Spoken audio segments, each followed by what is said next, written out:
What is up? What is up? What is up, everybody? Welcome back to the Most Notorious podcast. I am LV Raider 10. To my left, my left right here is Leo.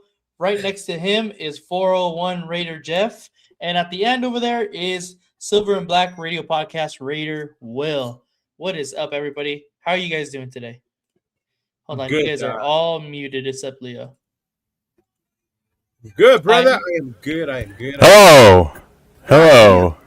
And yes, I did notice that Jeff, I think you added the little stick figures right there at the top. Yeah, look above your pictures. Right above your head. Dude, I was going to ask you about those. I need like a group of 4 of them. Yeah. So I switched it when the intro was playing seeds. I didn't want to do it ahead of time. Now your mic is super loud. Yeah. I just turned the volume down on it. See, at least this way I can adjust the mic volume better. Is That's better. that better? There you go. Yeah, that's good. Okay. Actually, you're When loud. I want to annoy. You know you're loud if I'm saying you're loud because I can't even hear. And usually I'm not loud. That's the thing. No. Yeah. My TV's normally got an 80 or a 90. Yeah, like right now I can hear it. All right. Well, we definitely have some Raider news to touch on since we were last on stream together. So as we all know, Ashton Genty was recently injured. Obviously, we now know more information about the severity of the injury, but at the time, I was just going to say, do we? I mean, a little bit more. He's on A little the bit more. mend. And as Mexican of the group, I don't know what that word means. What does on the mend mean? I was like, what the fuck is that? What does that mean? Like He's healing. That's what it means. But at the time of the injury when it was first reported, it's looked really, really bad. Players huddling and taking knees, saying prayers for Genty while he was getting carted off of the field. It looked really bad. I was pretty upset when I first seen it. I was like very sad. But go ahead, Leo. It looks like you guys did said it something. look bad or was it reported to make it Yeah, that right there, bro. And was it reported like by people that got a good look? Because from what I heard, people were reporting, and this was on Q Meyer's show there, Cheeto, since you need people, who is it? So, hey, there's who it is, right? He put it out there. He said, hey, man, I didn't even have a good angle, so I couldn't really report on it to say, hey, this is the injury that it was. Yeah. But a lot of people saw him coming off, like, being helped off, and he couldn't put any weight, and they immediately went to the knee. Which is fine. We've done that before, I think, yeah. And then you heard Clint today, too. Like, what's wrong with that? We prayed. We believe in the power of prayer. I was like, just pray, baby. It's a new team. True. Bro, and honestly, a lot of teams do that, even in high school. A guy gets injured, they do a little prayer, boom, you continue practice, and you continue moving on. Yeah, definitely. I guess you guys are right. It depends on who reported it, and obviously I just seen whatever everybody was posting because it would seem like the hot topic at the moment when it first happened. So I can see how it could definitely get blown out of proportion considering who reports on this team. I was like you, though. what they It report. was about to fuck up my Sunday. It was about to fuck up my Sunday. It was. 1,000%. It was. But then I was with the family, so I was like, you know what? I got some carne asada, no ground beef tacos over here, Ooh. Jeez. It was some real shit. No flour tortillas. No flour tortillas. We had some real wok, not some shit in a jar, that says it. Like, yeah, it was good. So I put my phone down and I was like, let's see what happens. Yeah. But how are you guys feeling? I think today it was reported that Adam Schefter said that he most likely will miss week number 1. So how confident are you guys in this offense without number 2, Ashton Genty? Let's start with Will. Bro, from right now, from what we've seen out of Washington, bro, he's a legitimate back. We might have a 1-2 punch. So I'll be like, for me, like what you say is as of right now, from what we've seen from the, of course, because everybody said Mike Washington Jr. has fumbleitis. Mm-hmm. But you know what? at the end of the day, I'm like, it looks like he's a legitimate back, bro. I haven't seen one fumble. You've seen like some cuts. You've seen some big plays out of him in the preseason. So I think him not being there game one is not a big deal. Jeff? I had confidence in Mike Washington coming in and taking over for now. It's early enough in the season where I don't think it's really going to affect anything. I think we'll be all right. If he only misses one, maybe 2 games tops with an ankle sprain or whatever it might be. But some people are still saying, well, it could still be worse than that because, they're still tight-lipped. But I'm fine with Washington. Might hurt some If fantasy this was- projections. Well, yeah. I mean, anybody that's in fantasy, you might want to stash Mike Washington, grab him earlier than Right. usual for sure. Bro, fantasy, Jamar Chase. Oh, I Yes, seen that too. that looked like a legit knee injury. I mean, the way that didn't look good. I had to rewatch that a couple of times. Watching that, I was like, yeah, that don't look good. And it's such a slight move, like the slight little bend or like Yeah. little flex in his knee, but that's enough to do unbelievable damage. So who knows? Bro, with him yet. when I heard what happened to Genty, what I saw happen to Chase is what I pictured in my mind. Right. Me too. That's what I pictured. But then as later on, when I took my girl and got to her house and I saw on my phone, then I saw that it was an ankle and I was like, oh, okay, all right. Because what I saw happen to Jamar is what I thought happened to Ashton. That's what Yeah. I thought. Yeah. Definitely. That What about like you, I, Leah? How confident are you? Go ahead, Jeff, finish. no, I was just gonna say if I'm a Bengals fan, I'd be nervous as hell right now. Oh, yeah. Oh, yeah. I'm still confident. I think for me, it's like it's so much like here we go again with the what ifs because remember that one year we had this awesome combo of Max and Kuntz, right? Mm-hmm. And we never got to see it because Kuntz went down. Like fuck, Wilkins. It was Max Kuntz and Wilkins, right? And then all that went down. And then now here we go again. You see it in preseason. We have this great 1-2 punch, right? A good 1-2 punch. Now we only have a left hook. We don't have a right hand.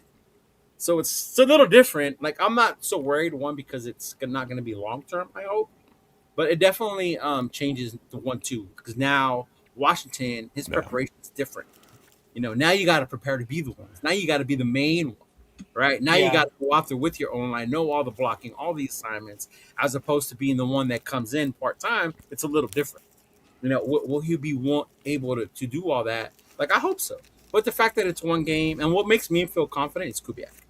The fact that we have a good play caller behind everything is worked what to his strengths. makes me feel confident, because he's gonna go to his strength. Like if I don't have Ashton, we can't really throw to the running back if Washington's out there, right? It's gonna be more if he's out there, we're running, and we'll probably have to throw in lobby if we're gonna do some passes to the running back, stuff like that. But I mean, I think I'm comfortable just with Kubiak, and I like the fact that he doesn't say shit. I like the Marshawn Lynch approach, bro. You know what I mean? Like, what's the update on him? He's hurt. Well, that's like Bill Belichick kind of shit, where he wouldn't say anything. Yeah. Yeah. So yeah. As opposed to the last 2 coaches we had, they told you everything. Like those motherfuckers were up there fucking telling you everything in their mama, right? Like, oh my God. Yeah. Hey, it's a good thing it's this season, not the running back room from 2024 back there, because we'd be screwed if this was anything more than a couple of games. That has me confident. We don't have to. I got a little faith, a lot more faith in this group than that. Yeah. Right. Hey, appreciate you, No Face. Appreciate Hell Shout yeah. out to No Face. out, Real No quick Face. update for the people who won the jerseys. So I think the only one that has to wait is No Face because I don't have the 4X, but the other ones I did have. So those will be on their way. So shout out to those of you that 5X. No, he sent me a different size. Those of you that did the raffle, for Outraider Jeff and all that. So your other jerseys are on the way, and then for the other one, you're just gonna have to wait a little bit. But hey, it's dope. Mm-hmm. Hell yeah. To me, I'm a little confident considering because we play against the Dolphins, who we're expecting to not be a very good football team as well. So that's what gives me a little bit more confidence. I'm just hesitant because we've only seen Mike Washington play against primarily backups in the preseason so far. So I'm still a little bit hesitant on putting the entire run game on a rookie's shoulder that's played primarily against backups in the preseason so far. I have no doubt that he's going to be effective because of Clint Kubiak scheming him open, the run game open, and stuff like that, as Leo was saying. But I do just hold like a little bit of reservation because he's a rookie. He's only played against primarily backups in the preseason so far. But when he has played, it's obviously has been explosive. So hopefully we definitely see that in the regular season against the ones. But I feel relatively confident. Before we move on to the game that just happened, you guys have anything left to say about the Ashton Genty? Well, my question is this for you, basically. So what would have to happen with with Washington Jr.? What would he have to do in order for you to be confident with him? Because you're saying, hey, I get what, not you, Cheeto. Hey, I'm asking Nate. Yo, what does he have? I didn't know this was a Nathan show. I said, Nate, I have a question for you. I did not say for Cheeto. What up, Glenn? What up, man? Hey, what up, Edgar? Hey, you didn't say what's up to the chat, by the way. What up, chat? Oh, Jesus. Yo, Nate, what would he have to do for you, Nate? Because he can only do so much, right? He can only get reps with the 2s and the 3s because that's where he's at right now.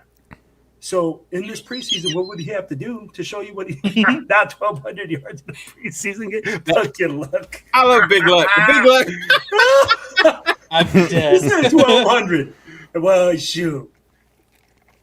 Honestly, it's not so much of what he has to prove. It's just more so of having to see it against ones and him being a rookie. And we don't really know what he looks like on an actual NFL field with, number ones going against him. Right. It's not anything against him. I'm just not ready to crown him the next best back right next to Ashton Genty 1A, 1B.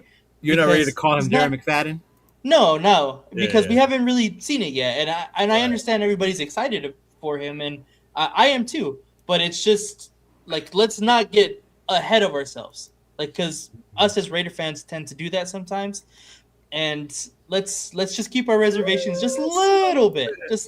So it's more so like let's just see how it goes when we get to week 1, because more than likely he's going to be the starting back when it comes to that point. And I'm just excited to see what he can do.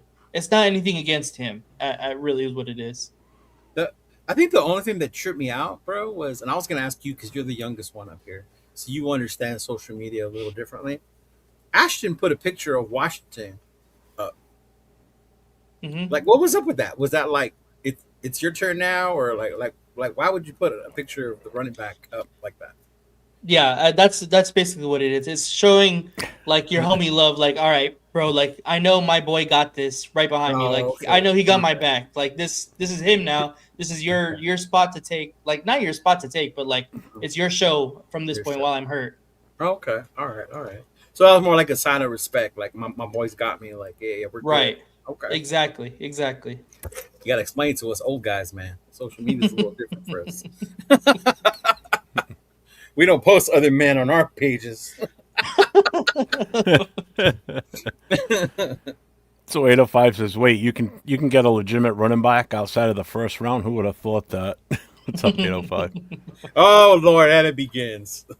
What's up, Manny? I'm just ripping through the chat, putting them up on the screen. So yeah, keep going, salute Nate. to You're everybody good. in the chat, man. Appreciate you guys all coming through. Yeah. Yes, sir. Yeah. Mm-hmm. All right. So let's talk about the prior win against the Houston Texans. The Raiders came back I guess the Raiders win in comeback fashion. What is your biggest takeaway from this last preseason game? Let's start with Leo.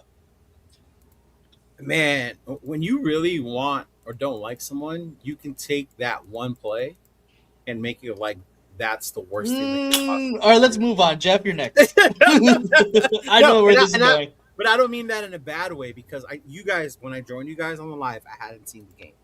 Uh-huh. So in my mind, Mendoza had this horrendous game. And then I saw the game, and he didn't have that bad of a game. Actually, I was proud of him for bouncing back the way he did. So to me, that was one of the biggest takeaways I had, was the way he bounced back after throwing that pick six very early in the game. You know, Well, I saw the zip in his pass that I always doubted. Like I saw the dude's got some zip, right? I think for me the other part that stood out was our wide receivers.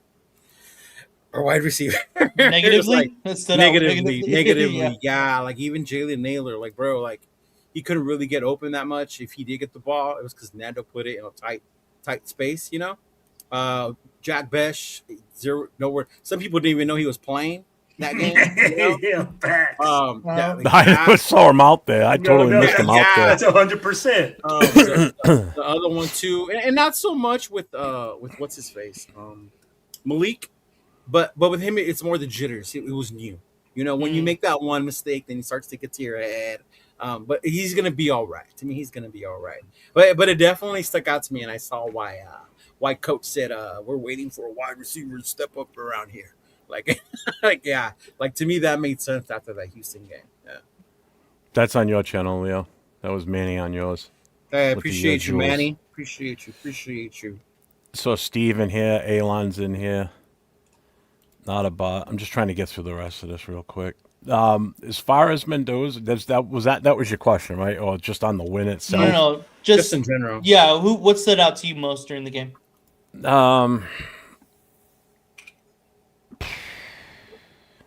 Still the lack of defensive tackles, but guys late in the game actually making an effort that actually I think will possibly make this roster, like Patrick Johnson, Cian Sloan looked good out there too for both. You know, both of them did.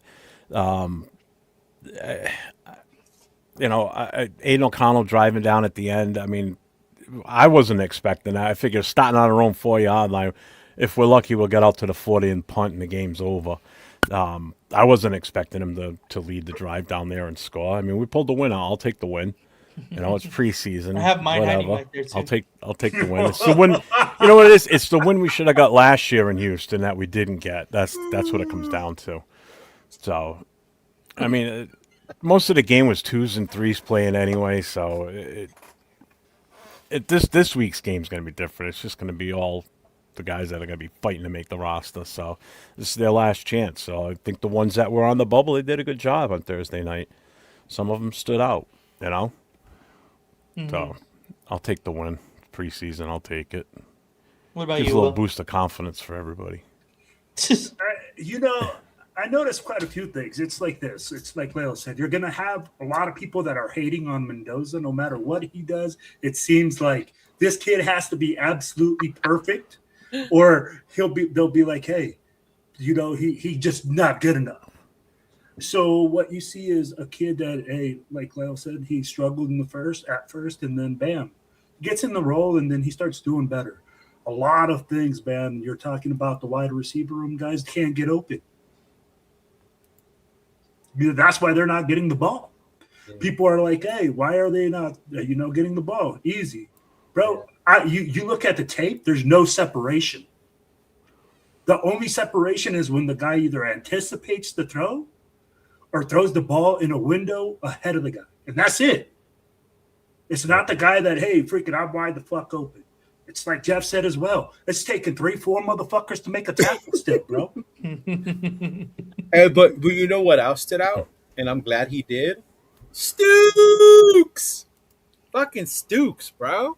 Like, shut me the fuck up. Yes. McCullum, bro. McCullum had like something like 7 tackles as well. No, but Stooks, if you go watch, he played more than just free safety, dude. No. He was on the nickel. He was at the corner. He was at the free. He was roaming. That dude was everywhere. And I was like, damn, that's why we took you in the second round. Especially when you saw McDonald get a sack. I was like, fuck. But then, then it goes back to this. Jeff said it too. Our interior defensive line sucks ass. Bro, I'm literally looking at linebackers making tackles as they're trying to shed a guard. They're not clean. So that's telling me that the offensive linemen are getting to the second and third level. So I'm like, yo, when you have those types of runs, go ahead. Don't you want your offensive linemen to get to the Not if you're on defense. Oh, you mean our defense is Yes. not? Oh, okay. You Yes, said our defense. Our our defense was allowing. defensive interior line. Okay. Yes, okay. was allowing the guys to get to the second level. So then you would see Clay Walker freaking. I see Clay Walker 7 all over the field making tackles, See, bro. you can't even point out something good without people. Yeah, again, and this is where you go. I seen to it, Stukes right? was getting first team reps this week too. He Yeah. was. He was. Yeah, they said that in practice. So with all those things too, what I did notice at the end is that, and I'll say it again, man, Clint Kubiak is coaching to fucking win. Bro, a lot of coaches would have just called it a wrap at the very end and been like, okay, bro, like, hey, let's I just. hope not. Shit. A lot of coaches do it in the preseason, bro. You're 93 yards. You're probably not going to try much. You're just going to try to throw a couple. But he goes out there with O'Connell. Well, I mean, time out. Let's not make it seem like they went out there and they lit it up. It was a bunch of dump offs because they were playing defense, other than the big throw. Right? But at There the was like same two time- big throws. Yeah, there was you know two what I big mean? throws.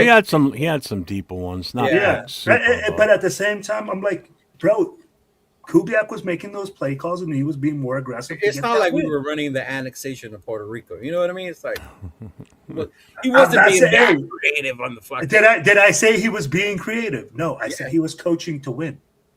That's Which it. should do. Right? But a lot of coaches won't do in the fourth quarter in the preseason game with O'Connell, and he took the plays that he could do, and he made O'Connell excel. I'll be like that. That's something that I took from Kubiak, man. You played to win the game, Right? I was gonna Yeah, say like, literally. No, bro, I get what you're saying. I do, but hey, They how many are who times we have you thought seen- they were. Jeff, hey, how many times have you seen it in the fourth quarter in the breaking preseason news: where a the team Raiders just have a goes coach like, "Hey, that coached to win the game, y'all." it's a wrap"? When's the last time we won? Well, we knew we weren't going to win with a field goal. That's No, yeah. man. R.I.P. Tokyo Toe. How much? Kenzai. How much are those? Kenzai, bro. They're How in the much Pete are Carroll bin. I put them in the Pete Carroll bin today, dog. I really did. I was out there going through inventory for the home opener. Fuck. That's why I got the Charles Woodson shirt on, because I had an extra one. And then I was like, sorry, Kenzai. I put them in the bin with the Pete Carroll shirts, man. I really The did. Tokyo. no. Yeah. But hey, I have a question for y'all. Hmm. Are y'all as panicked as the majority of the nation is when I go online and I read about the defense and how they look horrible? Some people still think that Rob should get fired. Like, are you guys in that mode, or you think it's a little exaggerated, or what's your feel on that? Well, to me, honestly, anything you read out there on social media is always either going to be we're the best team in the world or we're the worst team in the world. There's So no in like, there's between. never any in between. But I mean, that's how social media is supposed to be. Like that's what grabs people attention. So I understand it. It's obviously a little over exaggerated. I think personally, there's some obvious things that need to be improved. As we've mentioned, defensive line, that was a big Yes. thing. But I think we all knew that coming in. I just don't think we knew to the extent of how bad it was going to be in the preseason, and it's really shown. I think. I still have faith in this defense. I think it's really gonna have to be Rob Leonard gonna have to coach for his job this entire season. That's Right. what it's really gonna have to come down to. Really prove yourself why you were given this opportunity and show us why you should be holding this coaching position. What up, Pete? Mm-hmm. That's my thought. So it's kind of a innocent until proven guilty kind of thing. Until it rears its ugly head in the regular season, I think we can kind of, give excuses for it at this point. But once that starts to put itself in the regular season, I think we can start to call for jobs. Okay. What about you, Will? Wow, man, that's a difficult question because the guys that you coach, you don't have a say in, right? I have a lot of questions too because I saw Caden McDonald absolutely fucking dominating our fucking offensive line. And we decided to trade back when we had the opportunity to get him. Hey, we got Keon Crawford in third, okay? Who? Exactly. Hey, That's exactly right. Again, I mean, like, it's a difficult thing. I think there's going to be a lot of development. There has to be. If you don't see development by the end of the season, if you don't see improvement on that side of the ball, then you have to make the call, right, and make a change. So you don't think you've seen improvement between game 1 and game 2?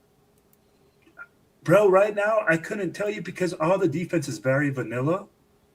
And when we're talking about tackling, right, with tackling, it's such a difficult thing because it's such limited reps. I'll be like, is it that these guys are not practicing it enough? Or is it like that the NFL says, hey, you only have this much time, blah, blah, blah. You know, I don't know. I couldn't go down. I don't know the nuts and everything and the bolts of it, right?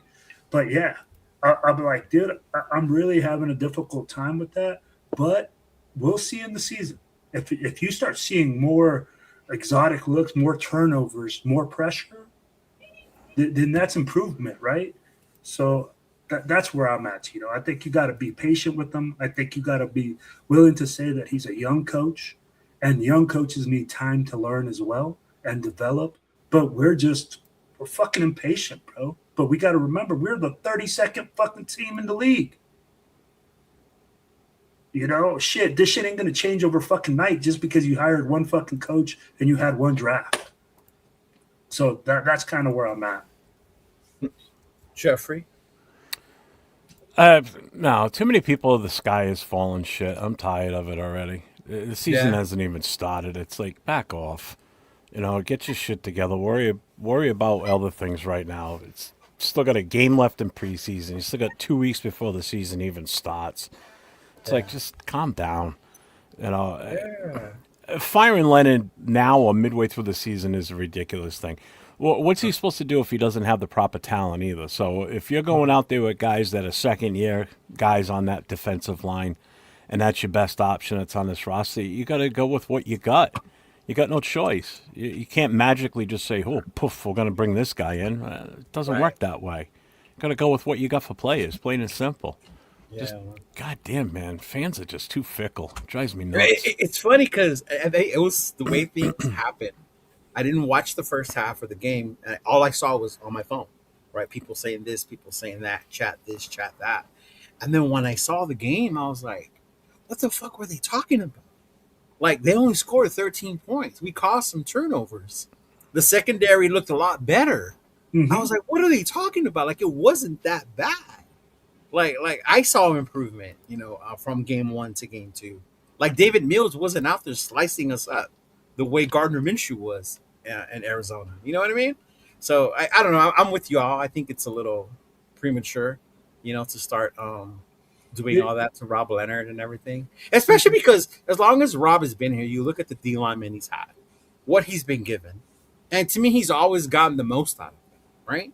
You look at what he did with homeboy Chason, right? A former first rounder, whatever, was sent away, came here to resurrect his career, and that's what happened. He resurrected his career and went and got another contract. He helped him get paid for the 2025 season. That's what he did. Absolutely. So, I mean, you've seen him do that with certain D linemen, but I mean, I like Rob. I'm cool with him. I like him. So we'll see how it gets. I saw a couple blitzes. I saw them do a couple blitzes, which I was like, oh shit, we blitzing today. Yeah. But, like Cool Kev says, let's see if Leonard gets creative. It's no different than a chef. Try and be creative if you've only got like a quarter of the spices and, you know, things available. Right, yes, yeah. You know, he can be as creative as he wants, but if he doesn't have the right ingredients out there to put the guys out there to be creative, how good is it going to be? Mm-hmm. You know, again, fans are just got to just chill, man. I told you, this year is a different year. This year is a just wait and see year. If your only spice is salt, pepper, and white sauce, like, what can you make? What are you gonna make? You don't even have garlic, so on top of that, no garlic. You just got salt, pepper, and that's it. No, that's it. And mayo. That's it. That's all you got. Like, what are you gonna make? Like, nah, I get you, but yeah, You only got salt and pepper, but I want it to have a Polynesian flavor. Oh, okay. Yeah, I'll be right on that. exactly. Right? Yeah, make some teriyaki ribs. All right, what you got? Salt and pepper. Like, But you know what? And I think I'll ask you this. Like, it's like this. I forgot to turn the thing on. Go ahead. It's almost like the same people that Yes, want Mike. Rob freaking fired are the same people that are saying that Mendoza See you, is Mike. the Give only us a sec. solution that we need on offense.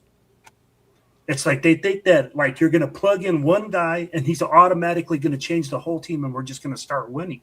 There's very far and few guys like that just are like plug and everybody else gets elevated and they freaking like become winners, right? So that's where I go like, man, I mean, I'm like, I hear you, but when you draft someone number 1 overall, that's the expectation. but game 1? Yes. That's the expectation. Yes. Yes. Yes. When you're I number don't know. 1 overall, like, yeah. Because I'd be like, even look at Peyton Manning. Look at all the quarterbacks. Same. That have had When They was he? have to- When? But how far long ago was Peyton Manning drafted? Even then, they had that expectation. But And like, what? I go like, hey, they have struggles in their first year. Yeah. You know, these guys, a lot of them have struggles in their first year. Like very few Dan Marinos out there, and Dan Marino didn't even win a Super Bowl. Hey, but he's still one of the greatest quarterbacks to ever play this game. Exactly. So I'd be like, but then if he was with Raider Nation, we'd always be like, oh, we were great, but we never won a Super Bowl. Nah, they would glorify him. Look what they do with Carr. He's Jesus. Yeah. He didn't even win shit.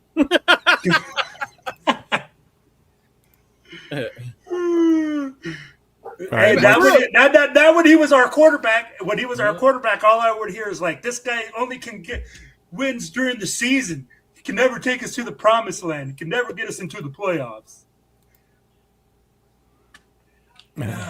Trade him. What's up, Big Easy? What up, Easy? All right, Jeff, you ready? What's up, Bueno? Jimenez. Marino. Yeah, go ahead. You Marino can bring him up. All right. Mike, you ready? We got a Thumbs up. special guest coming on the stage right now. Oh, you gotta add the. No, I got it. Okay, cool. Yeah. Nope. There we go. You So, gotta guys- move a little bit, dog. Gotta move over a little bit. There you go. There you go. Yeah, you got. Hey, there What's you up, go. Mike? What's going on, guys? What's What's up, up? brother? What's up? It's good, Raider Nation. So if everybody's- MOB, baby. Yes, sir. Anybody that's not familiar, this is Mike from Raw Raiders Against the World. He's coming on to help promote his events that he's got scheduled for week 2 of the season in LA. So, Mike, I'm just going to let you take it away, man. You just go for it. Right. Appreciate you guys letting me come on. Hey, the big news obviously is Genty, right? I heard a little bit what you guys were talking about earlier. Mendoza is the number 1 pick, and yeah, it is expected for him to come out and do what he has to do. But it's good we're letting him sit, right? I mean, I believe we let him sit. We got Kirk Cousins. Obviously we see what happened in the Texans game. He threw that pick 6. That was like, oh, is this gonna happen? But at the end of the day, he is the number 1 pick, and I think I kind of agree with Cheeto and stuff. Yeah, he is expected to do well, but letting him sit is gonna help him as well. I believe that's that's my opinion.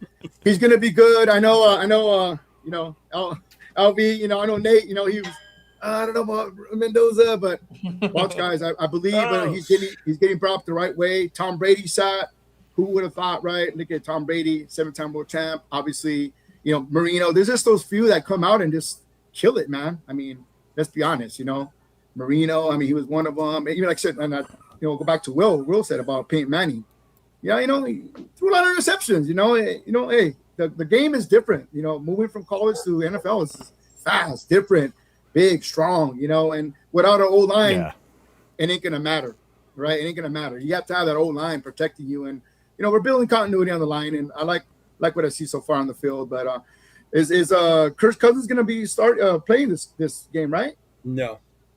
No? I don't think so. I don't I don't think so, bro. I mean, why doubt is it. Kubiak saying? I Why is he doubt saying? Oh, still for competition. I mean, come on. But You know what? I'm glad you said that, Mike, because if you see the way he's been coaching, he says that to keep competition on the field. Because the minute you name someone the starter, people get content.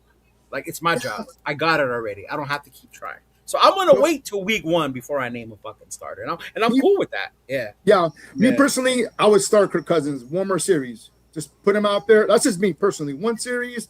If it doesn't look good, then hey, Mendoza, come on in. That's just me. I think still coming in. We got quite a few weeks before home opener, but Ken Kubiak is the man. He's doing what he needs to do to build his team. I mean, look at the fight against the Texans, right? We all like, oh man, here we go.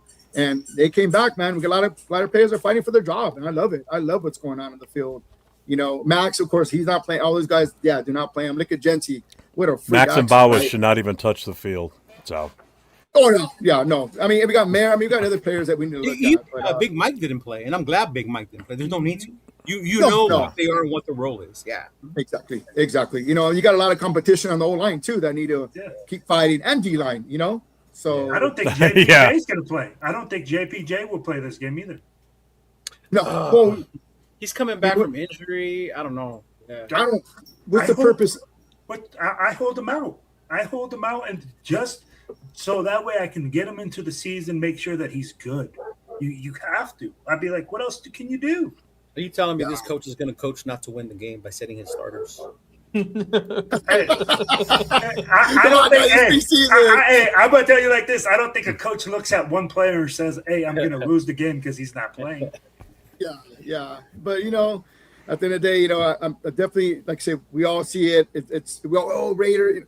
It's very different. It's very Trent Kubiak has command of the team. From when he first started with the nose shield and the helmet.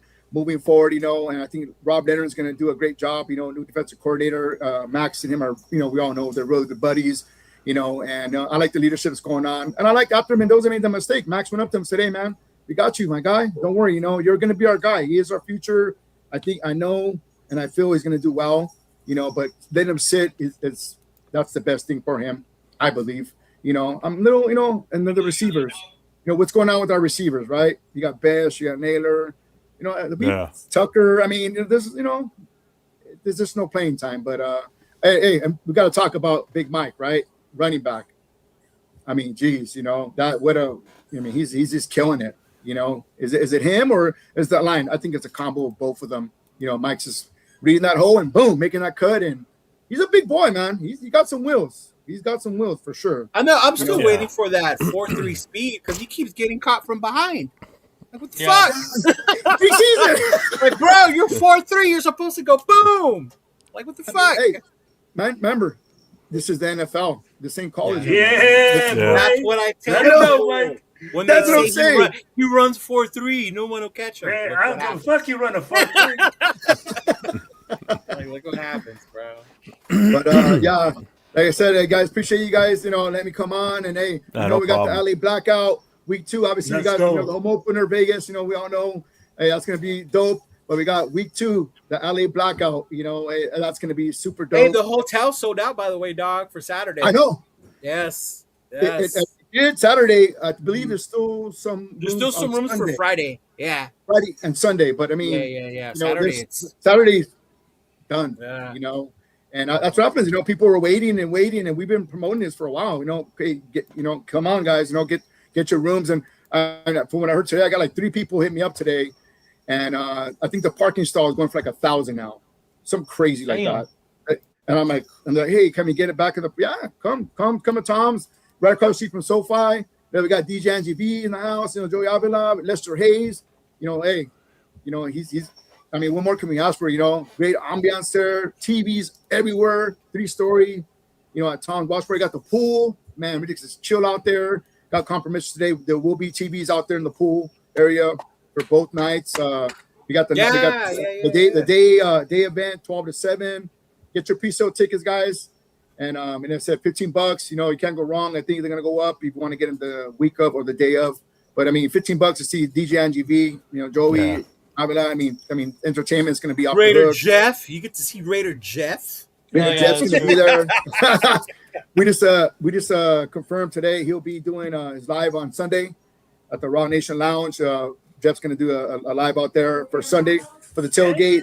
Tailgate on Sunday. Groovy Hermanos are gonna be headlining. We got multiple DJs.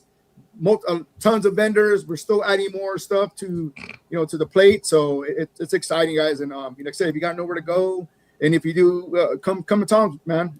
It has everything. Everything's there. 2-day event. Group of Manos right there. Yep. They're gonna kill it. And all the supporters. Thank you again, guys, for all the supporters that are coming out, that are posting and promoting this event. Like I said, it's a group collective, and we're gonna MOB it, man. We're gonna block it out, and it's gonna be dope. It's gonna be dope. Yeah, it's gonna be a good time. It's gonna be a great weekend for sure. I'm excited for it. It's gonna be fun. Especially the fact that I'm. Will ain't going.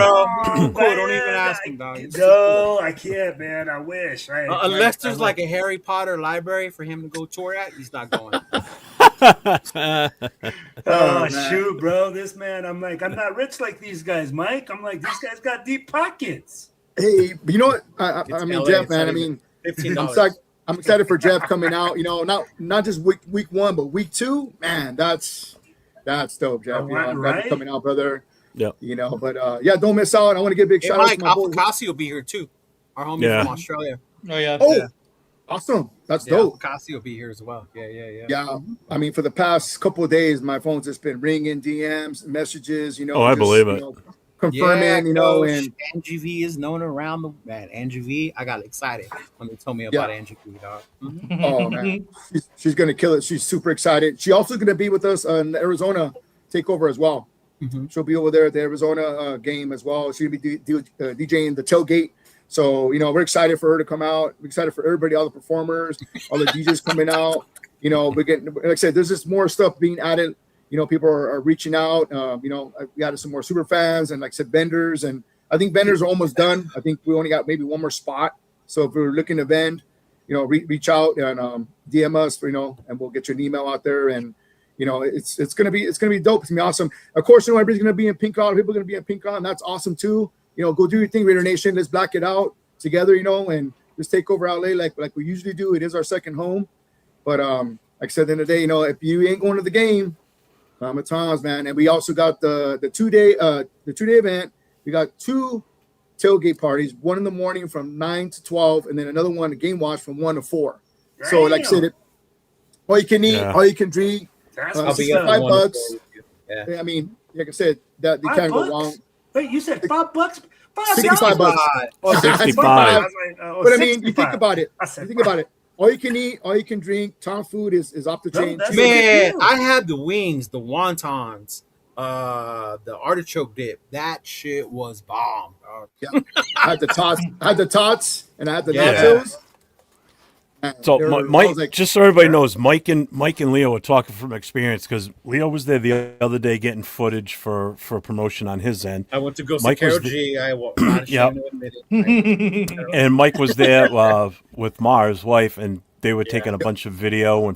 So if you guys go over to his Instagram, I know Rorschach already put it in the chat. If the moderators on the other channels can put it also in too, that would be great. You'll see the video that they made to hype the whole thing and everything, and he takes you through a tour through the whole place. So, I mean, the place looks immaculate. I mean, I'm glad I got a room there early. We both did, actually. We both as soon as I said, hey, I'm standing, you're like, hey, Tom, that's the place I'm going to be holding the thing out. I'm like, well, that's even better. So I don't even have to go anywhere. And the Anthem it's not a big hotel, but it's really, really nice, and it's like it's so convenient. But it doesn't matter, guys. There's hotels all over that place, right there, all over Inglewood, all in that section, Century Boulevard. So if you didn't get a room at the Anthem, you can get rooms regardless. I mean, but there is rooms, I believe, Sunday still, and like Cheeto said, on Friday. But Saturday, can't get a room. You know what? I might get one on Sunday so I can get lit at the tailgate. Yeah, that way I can, because I'm gonna watch the game with y'all. Because I'm not going in the hot box. Ooh, I know. So that morning, I'm going to go walk around, whatever, the pink lot, whatever, then come back, and then we'll do the watch party there, watch the Raider game there with y'all. But I was like, man, yeah, I'm not going to the hot box.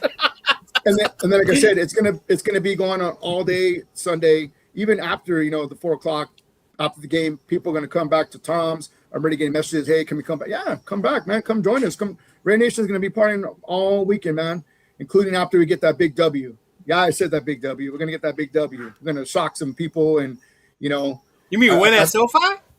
Yep. Yep. I'm calling it right now. We're gonna win at SoFi. Yeah, I honestly believe we're gonna go in there and march in there and surprise the Chargers. Yeah, the Chargers, not the Chargers, the Chargers. Yeah, the Chargers. I noticed that in your let's video. You go. said that every time too. I started laughing. I heard that. I'm like, what the hell? Yeah, of course, representing, my Dodger gear, all my LA people. Where you at? Come out, black it I out. got with your us. hat, dog. I got your Yeah. hat. Yeah, that's a Go dope Red hat Sox. deal. Appreciate you. But no, it's dope, man. Mute this guy. But, yeah. And then also, that's just one of the events that Raw is going to be part of. Obviously, we got, watch parties coming out too. Week 4, week 3 and 4, we're going to be at Beach Bar and Grill, doing my watch parties there in Lima and Riverside. And then obviously week 5, Papas and Beer, Raw's going to be part of that, collaborating with Raider Nation United. My boy Bob with a local. Cheeto's going to be part of that as well. Got a great lineup for you guys. Cheeto's birthday weekend. Birthday weekend. A lot of birthday Are you weekends. going, Leo? You going to Papas and Bears too? Oh, hell yeah. I go, shoot. Yeah. So, Papas and Beer, get your tickets. Go to RaiderNationUnited.com. There's still VIP tickets, guys. There's still general admission tickets, guys. Click on everything. All the information is there. What's up, what a local? I also want to give a special shout out to my boy Julio from Dire Raiders and Scott from Experience. For He's a cool guy. Calabi. I met Scott that day. Cool dude. Yeah, cool dude. And like I said, this is about, guys, bringing it together, unity, blacking everything out, every event we go to. And there's gonna be other events going on too, man. Hey, go wherever you want to go. Let's have a good time. Just black out Raider, Raider Nation, how we do it. It's back out LA like we always do it. So like I said, there's plenty of things to do. and obviously we got New York. We're gonna go to New York as well. My boy Jeff, and Will over there, TBH as well. We're looking to plan. They already got a lot of stuff lined up already. I'm still working on something, possibly Friday night, possibly Sunday after the game. Nothing's confirmed yet, but Santa Clara. We're gonna be going to Santa Clara as well as and doing that. Taking over. Out there. The yeah, see, I can't do back to back. I can go to New York, but I can't go to Santa Clara back to back like that. Yeah. I know. I mean, it's and then obviously we got Vegas games. There's tons of Vegas games, and then I can't forget this in Soldies as well. Be in the Inland Empire, game, right? Anywhere. We're gonna be at Soldies. My boy DJ Cazal for the Rams game. That's gonna be dope. That's gonna be a dope ass event. As well. We got a lot of things in store for Raider Nation there. So get your tickets. Check out the flyers. Mark your calendars because, man, this year is going to be just super fun filled with everything. They're saying, 6 wins we're going to have this season? Right? Is that what you're saying, Vegas? 6.5 wins? Vegas has us over under 6? Yeah, 6. Yeah. 6.5. 6.5. Yeah. I'm going to say, I'm 9. I'm saying 9. No, I'm saying 4 to 5. I'm not saying 9 wins. I'm saying 9 wins. I'm saying 9 good wins. for you. I know Let's go, Mike. You let him know. It's not what he thinks, it's what you think. I'm just saying 9 because, you know what? I Let him think fan the way he wants to fan. Exactly. But I'm liking what I'm seeing with Raider Nation. I like that, Kubiak is our coach. He has a great mind. Obviously, he just came off that Super Bowl win, being the offensive coordinator. He's going to mix things up, and utilize all our players, man. I just can't wait till Jetsi gets healthy and better. But Big Mike will fill in. You got Lobby looking pretty good, right? Yeah. Lobby looking pretty good, man. Last year he was lost last year. I'm like, where's Lobby at? Everyone was lost last year with Pete Carroll calling plays. Yeah, but I mean, and these guys are all young, man, and that's what we're just building that unity that's on the field and off the field, and it's gonna be dope. It's gonna be dope. So 805. Let's get a hotel, bro. We'll get lit. We'll have 805 misses flight on Sunday. That's my goal. Wow. That's gonna be my goal. I'm gonna get 805. Well, he's supposed to fly home after the game Sunday? Yeah, a lot of people do that. Toronto does the same. Yeah. When they live in Vegas, they go and they come back. Yeah. I mean, hey. Yeah, I guess it's a cheap flight. I mean, my flight from Vegas to LA is only like 1 hour. Like hour and 20 minutes, and it's like $80. I mean, Yeah. you can't go. I mean, right? like for the Jets game, Dawn and I plan on leaving after the game's over. A 3-hour ride home. That's we'll be home by like 8:00 that night.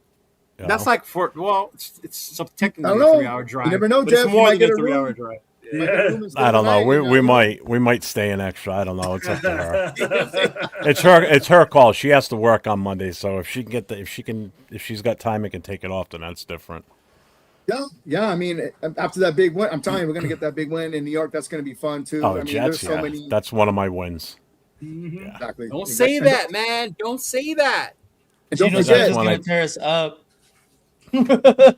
also, Arizona, we got the Arizona game as well. Arizona blackout, Arizona takeover. That's going to be dope as well. We got a lot of things still planned out for that weekend as well. That's going to be, the new year, 2027, and hopefully by then we'll be in the hunt. Hopefully, in the hunt for the playoffs. And you just never know, guys. At the end of the day, injuries, could cause a disaster in a lot of teams. And I know Broncos were strong last year, and I know. The Sharpers, they're the Sharpers. They don't win anything anyways. Bro, don't do that. They're better than us. They make the playoffs. They win. Let's not act like we're better than them. I get it. We don't like them. Yeah, it does. Let's not act like we're better than them. No, we're better than them. We're better It's than in this them. season. We're And better then- than Fuck them. Fuck that. Exactly. Yeah. Chiefs. I mean, the Chiefs. Mahomes is coming off his injury too, right? I think they're on the down. I think they're going down. They got a lot of issues on their team as well, and a lot of off the field shit. I don't put anything past the Chiefs yet. Not yet. Right? They still have Andy Reid. They still have Andy Reid and they have Mahomes. And no matter how banged up Mahomes is, Mahomes still does Mahomes and that things. defense is still that defense.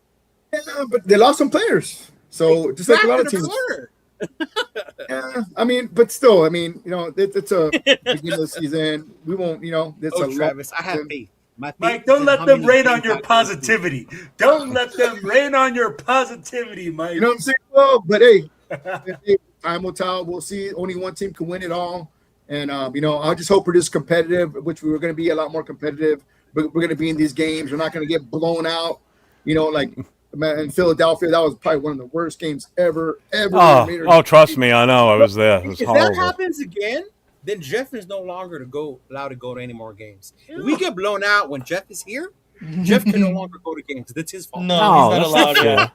That's not fair. No, because we won against the Patriots and he was in the stadium.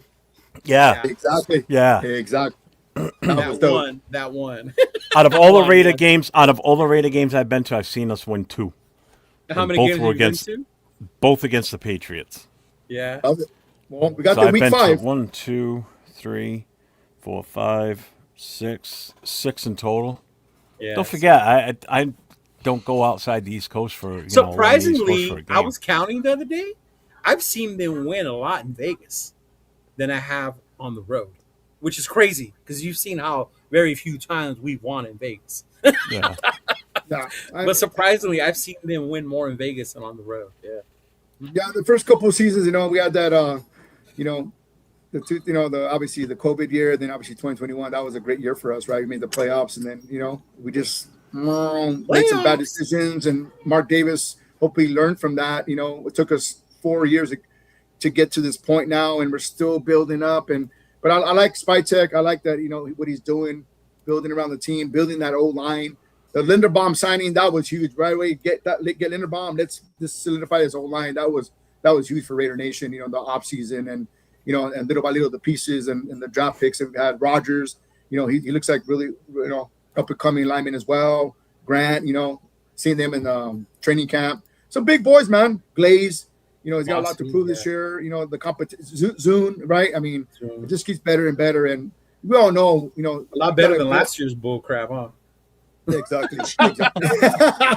What? Kappa? Who? What? Forsyth? What? Oh. Lord. What's up, Lorenzo? But like I said, at the end of the day, they're building the trenches out, and then drafting a lot of those DBs. I don't print guys. my directions out. Get out of here. Some young guys. But I like what I see. The jury will be out on the receiving core, but Jack Besh. I think he's gonna have a breakout season. I really do. I think Jack Besh is gonna come out and play. What helps the receivers, and it showed on Thursday, was when you have Bowers and Big Mike out there, it takes the pressure off of them because you have to worry about them. When they're not there, the defense can be like, "Oh, you're gonna okay," like it's a little different, So, Exactly. but having Big Mike and Brock Bowers is gonna make a big difference. The running game, make a big difference. Like, yeah, bro, big difference. Yeah. Well, that motion, that Kubiak likes to run. That Kubiak's motion. offense, period, bro. Like seeing people wide open, like why the fuck you get like yeah. Well, Cousins, Cousins playing with Kubiak before, him knowing the system, that helps out a lot, that helps out a lot of the receivers, put them in the right places, and make sure, everybody's doing their job. That's what it comes down to. Everybody's got to be doing their job. But I'm excited. I'm excited. Obviously, we're always excited every year before the season starts. Yeah, Raiders. Guess what? It is different. It is really different. The continuity's there. The consistency is going to start. This is probably the second year it's going to start consistent, getting these young players to buy in, and look at all the new coaches we got, that are just putting in the work, man. And Max, I think Max is going to have a career. I'm calling it right now. He's going to have a career. He's going to probably defensive player of the year. He's going to be one or two. He's going to be up there. He has a lot to prove. Him trade, no trade, come back, and I think he's going to have a career year. He's going to get us 15 sacks. I honestly believe that. Building around Max and having these and our linebackers. What can we say about our linebackers? I mean, the Georgia boys. They're gonna put out. So the depth on our team. The kicking game, I don't know. What are we doing with the kicking game, guys? Shit. I keep sending the Raiders this clip of this kicker they need to sign. Daniel Carlson. No, Carlson's with the Saints, bro. He's with the Saints. I know. Yeah. Are we really gonna stick with the?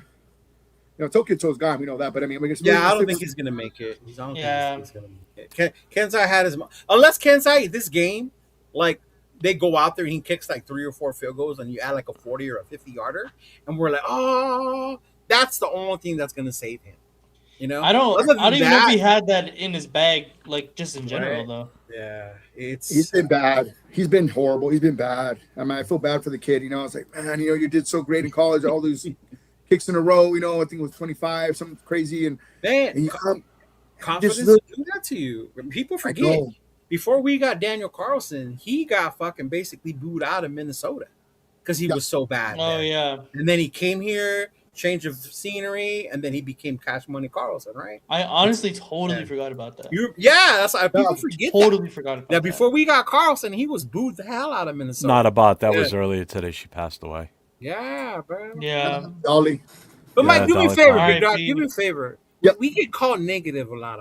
You watch a lot of games with me from the beginning of the season to the end of the season. During the game, on game day, am I negative or am I all out cheering out for the fucking team? Yes. Yes, he's negative. You're always cheering. You always. Right. Makes the God most damn it. Yeah. I mean. Shit. That's what I'm saying. That's the beauty of it. It's everybody's opinion. Everybody has an opinion, and that's okay. But you guys call it like you see it, and everybody calls it how they see it. And I just try to be positive about the whole dynamic of what's going on. In Vegas, we've had one winning season, right? I mean, honestly, one winning season. I mean, and then the whole Gruden thing and the NFL, and then everything that's happened. But man, I really feel like it's just up and up this year, and it sticks with the continuity, the consistency. Finally Mark saying, here you go, guys. Here you go, Spy Tech, and Spy Tech owning it, be like, hey, it's on me, and not this every year changing the GM, every year changing the coach, and and who's going to be quarterback, and a lot of the quarterbacks we had, like Minch, they're looking like freaking, like ballers. I'm like, but it all comes down to coaching, man, and buying into the system. People don't understand that, Raider Nation, we got to be patient, and I know we've been patient for many years. I want a ring as well, man. Trust me, I'm like, what could we do? But I see it going up. I see it, we're here all the way down. We can't get any lower. It's got to go up. We're at 32. There's 33. We're not getting demoted. And they're only giving us 6 wins this year, so there ain't no love. I mean, there's never been love for Raider Nation. We know that. The refs are against us. That's why. That's why Star Raiders against the world, because they're always against us. But we got to be against them, and we got to bring it together. We got to bring that unity together.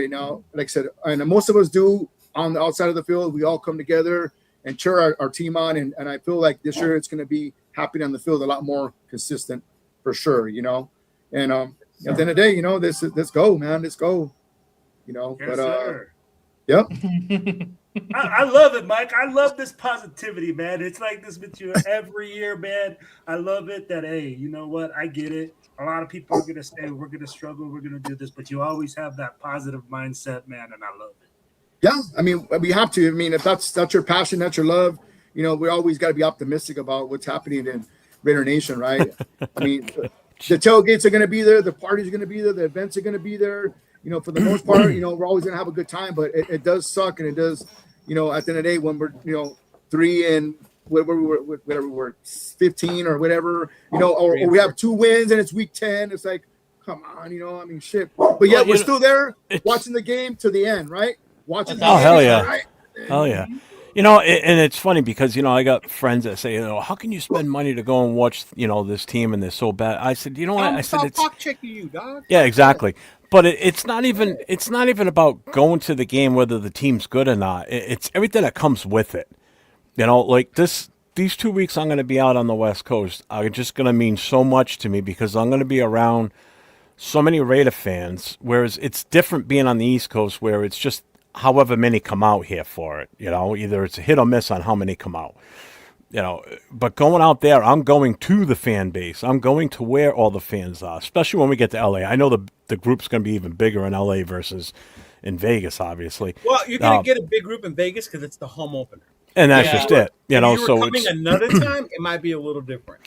But yeah, I mean the whole point of going out there for me is number one, I want to be able to do this finally, and two, it's just the whole experience of everything that's going to go on. Between all the events. Obviously going to the stadium for my first time, seeing the Raiders play at home for the first time ever in my entire life. There's just you get to kick it at the torch. Yeah, it's just so much that I'm going to be able to do that I haven't been able to do yet. So this is going to be like a whole new experience going out there. Yeah. So it's more than just going to see a team play a football game. It's just everything. Just like when you guys came out here last year, that was awesome getting to meet Mike in person, Nate, Will. Nate behind.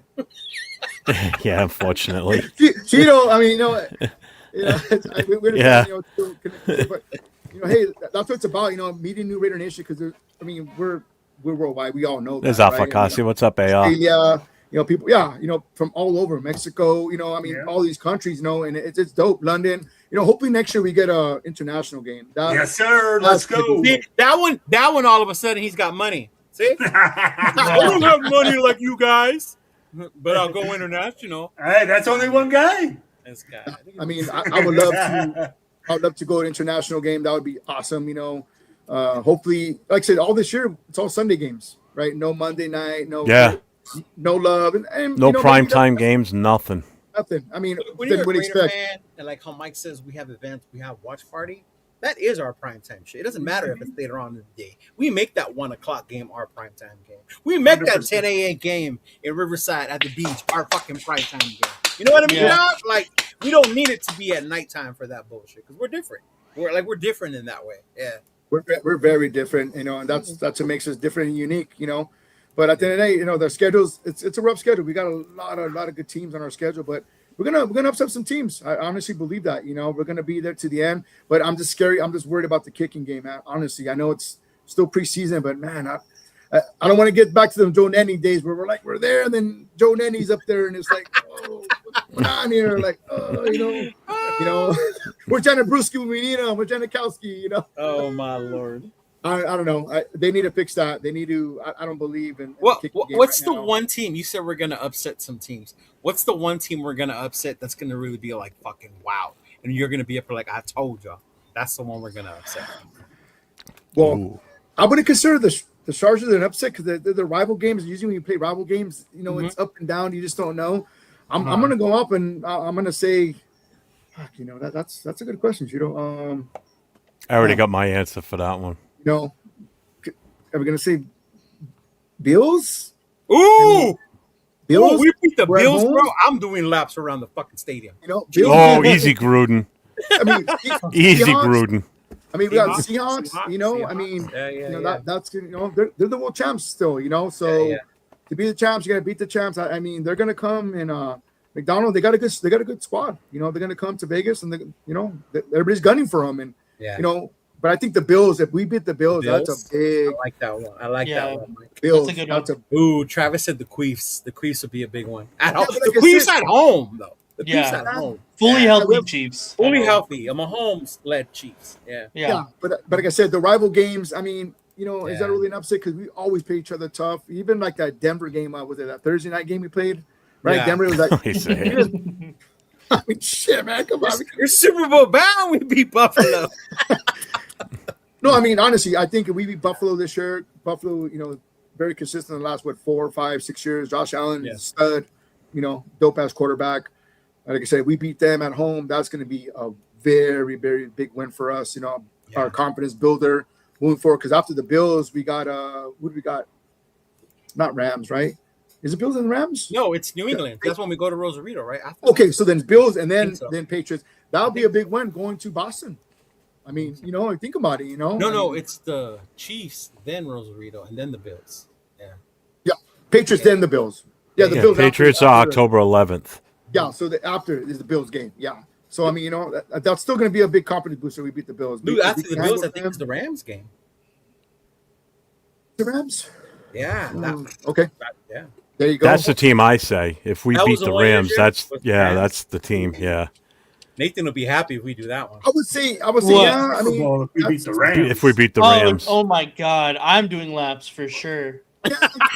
but though, I mean, hey, a win's a win, especially at home, right? I mean, that would be a huge win too. But I'm just talking like in the division, because the Ram game is NFC. I think in the AFC we beat the Bills. That's going to be a big mark for us, because that could potentially be a game that could propel us to the playoffs, or because when you're dealing with seeding and all that, you got to win your AFC games.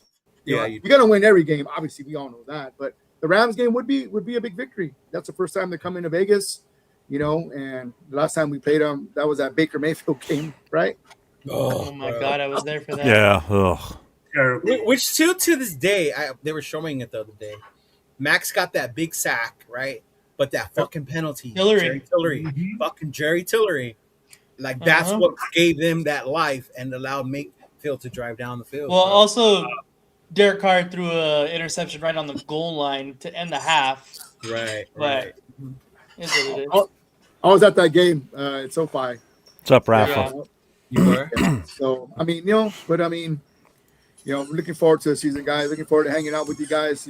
One game or a couple games where we're going to be at, and having a blast, man. 2026. Yeah, bro, look forward to seeing you, Mar, the fam, the dogs, all of y'all down there. Big dog. Well, I'm laughing because I can. Is that Mr. Silver playing with his squeak toy in the background? Yeah, Mr. Silver. Yeah. We got London J. Yeah, I got my fur babies with me. My road dogs. You know what I'm saying? Go everywhere with me. They're gonna be all good up. I got them new Max Crosby jerseys and Gator jerseys and some custom stuff. So they're dope. Dude, last year last year we're in Boston was after the game, right? We're sitting after we go to the post game party. We're sitting back at the hotel lobby in the bar there, and Mar goes up to the room. Then she comes back down, and she's sitting next to me, and I didn't even realize it. And all of a sudden, out of nowhere, boom! This little dog head pops up right next to me, like right here. I'm like, what the hell? She had her little dog, Mr. Silver's the one they had at that time with them, and I'm like, you brought your dog with you? I didn't even know they brought the dog until she brought it down. Go everywhere with it. Yeah, I know they do. Mm-hmm. Yeah. They go over with us, but they don't know. I mean, What's up, Severe? But what do you guys think? What our record's going to be? Will, we'll start with you. What do you think, Will? Oh man, our record. I think at max this year. At max, I said it, man. I think we win 6 at max, but I'm not upset. I'm like, bro, I think if we win 6, that's fantastic. That's double the amount of wins that we had from last year. I'm like, and that's improvement. So I look at it like that. So yeah, man, I'm like, I'm at 6, and I'm not even mad about it if we get 6. What about you, Jeff? 5 wins. 20-0. Yeah, I had 5 wins as well. I'm at around the 5 range, 4, 5, 6, somewhere around there. Yeah. I'm about the same. I'm about like 6, maybe 7. Okay. The majority of them coming down the back half of the season. I can see that. Yeah. A lot of home games. Yeah, right? the like after October, our schedule's a little different. The back end is a little easier than the front part. Yeah. Now I'm calling it. We're going to win the opener, and we're going to win week 2. I'm saying it. And then Man, we start the off 2-0. Are the Saints that good? Honestly, like I really don't see them that good. It's funny because the Saints are kind of like us in that they have something to build around. You know, they have a coach. They found what they think is their quarterback. So it'll be interesting. Plus, our history playing there is not the greatest. You know, so that's the other part. Yeah. Oh, we did beat them last time we went. Yeah, hey, right, Mike? When we went, hey, man, we won. So, I mean, I don't care if that, that's why it's called history, because, we could create history, we can make history. So, I mean, hey, why start up 3-0? Why not? That Chiefs game, that's going to be, week 4. That's going to be a big game. Obviously, Mahomes, it's at home. Like I said, we haven't beat them in a while, and Mahomes hasn't lost in the Legion.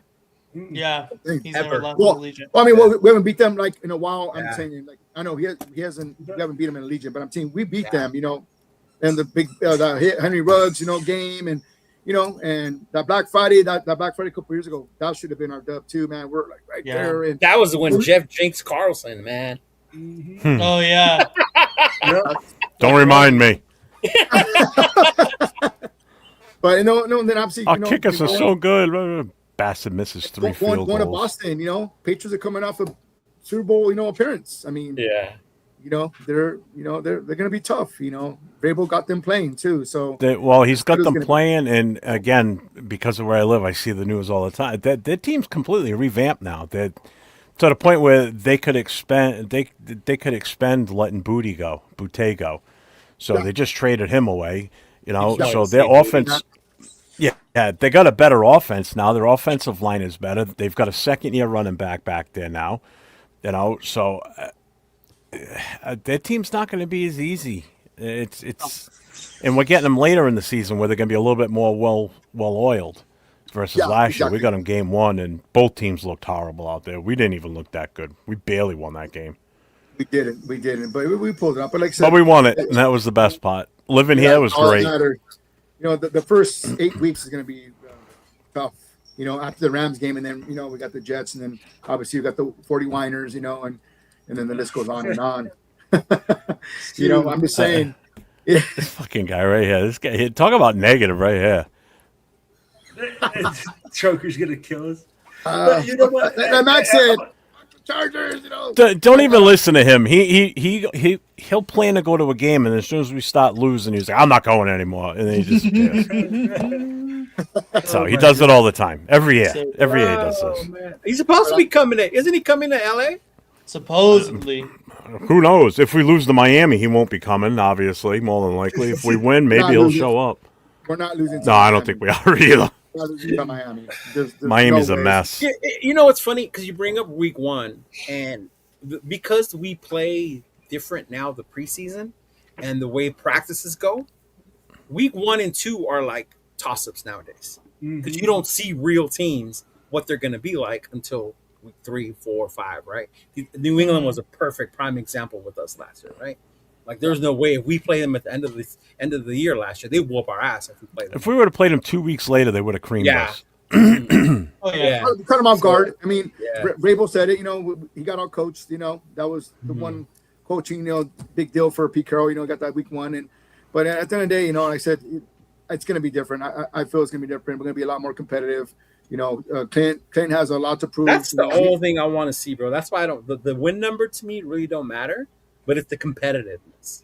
Yeah. You any can improvement see it on the field, right? I think we talked about this yesterday with Apokasi. Even that in Carr's year, even though we didn't win, you knew this team was better because of the way he was playing with them, right?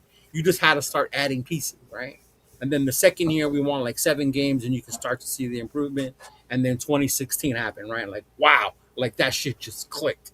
Like, and then he broke his leg. That's what I want to see, like that improvement where it didn't necessarily add up in the win total, but you saw with your eyes on the field, like we got something here. Yeah. Jack Del Rio days, Yeah. Captain Jack. Plus the other thing everybody has to realize too is the first couple of weeks of football of the NFL season in general, it's not good football because teams are still they're rolling out the playbook that they want to use during the season that they didn't get to do in the preseason. So teams are still adjusting. So football for the first couple of weeks is not some of your best product on the field. no matter what. You might have like a couple of teams that just excel right away, because they get stuck playing against a shitty team. But other than that, the first couple of weeks are just, and then everybody starts to find their flow. Right. But a lot of those veteran teams, they just seem, to just keep going, like the Bills and the Chiefs and the ones that been established for the the last 5-6 years. It's gonna be interesting. There's a lot of teams that are making a lot of head coaching changes, right? A lot of new quarterbacks, a lot of different that. 10 coaches, 10 new NFL head coaches this season. That's a lot. That's a lot, And I think out of those 10 coaches that we're playing, how many teams are we playing that have changed the coaches? Arizona's one. They look good, and they're LaFleur's not a punk, bro. LaFleur comes from a great system too. Of course, Yeah. well, the McVay tree, right? The McVay tree. So but that's like the Bills like have a new coach. Bills have a new coach. Bills have a new coach. The Saints. Bills. Saints, yeah. Yes. That's 3. Saints. No, it's his second year there, isn't it? Is it his second year? I don't know. Yeah. No, I thought it was his first year. No, it's his second year. Okay. But at the end of the day, we're young too. Been making changes for the last 3, 4, or 5 seasons, and now I like that we kept the GM, Spytek. He's working his magic, man. He's definitely making the right moves. He has a good team behind him and the support from Brady, obviously. And Mark finally he finally said, "Hey, man, just do what you got to do, guys. Let me sit back here and hopefully hold the Lombardi Trophy." Looks like 4 teams. So it's Who are Miami, they? Buffalo, Miami, Buffalo, Tennessee, and Arizona. Oh no, Tennessee. Robert Saleh was there last year. Mm-hmm. Arizona. So it's 3. Cleveland, is Stefanski still there? Cleveland has Monk. No, Todd Monken, yeah. Yeah. All right, so then it's 4 teams. It's 4. Yeah. No, Saleh's new. Saleh's new. Yeah, Saleh's new. Saleh's new. He wasn't with the Titans. All right, so then it's 5. Yeah. So that's right. You're right. Yeah, so it's 5. That's 5 wins. No, and that Tennessee game is not going to be as easy as it was last year. No, That team got better. Yeah. Mm-hmm. their defense is good too. Yeah. Well, Saleh, he was a good good defensive coordinator. Obviously, doesn't always transition to a good head coach, but I believe I wanted Saleh. But I want to see that Jets game. I want to see us cream the shit out of Geno Smith. I want Crosby to just man, have a career year against that guy.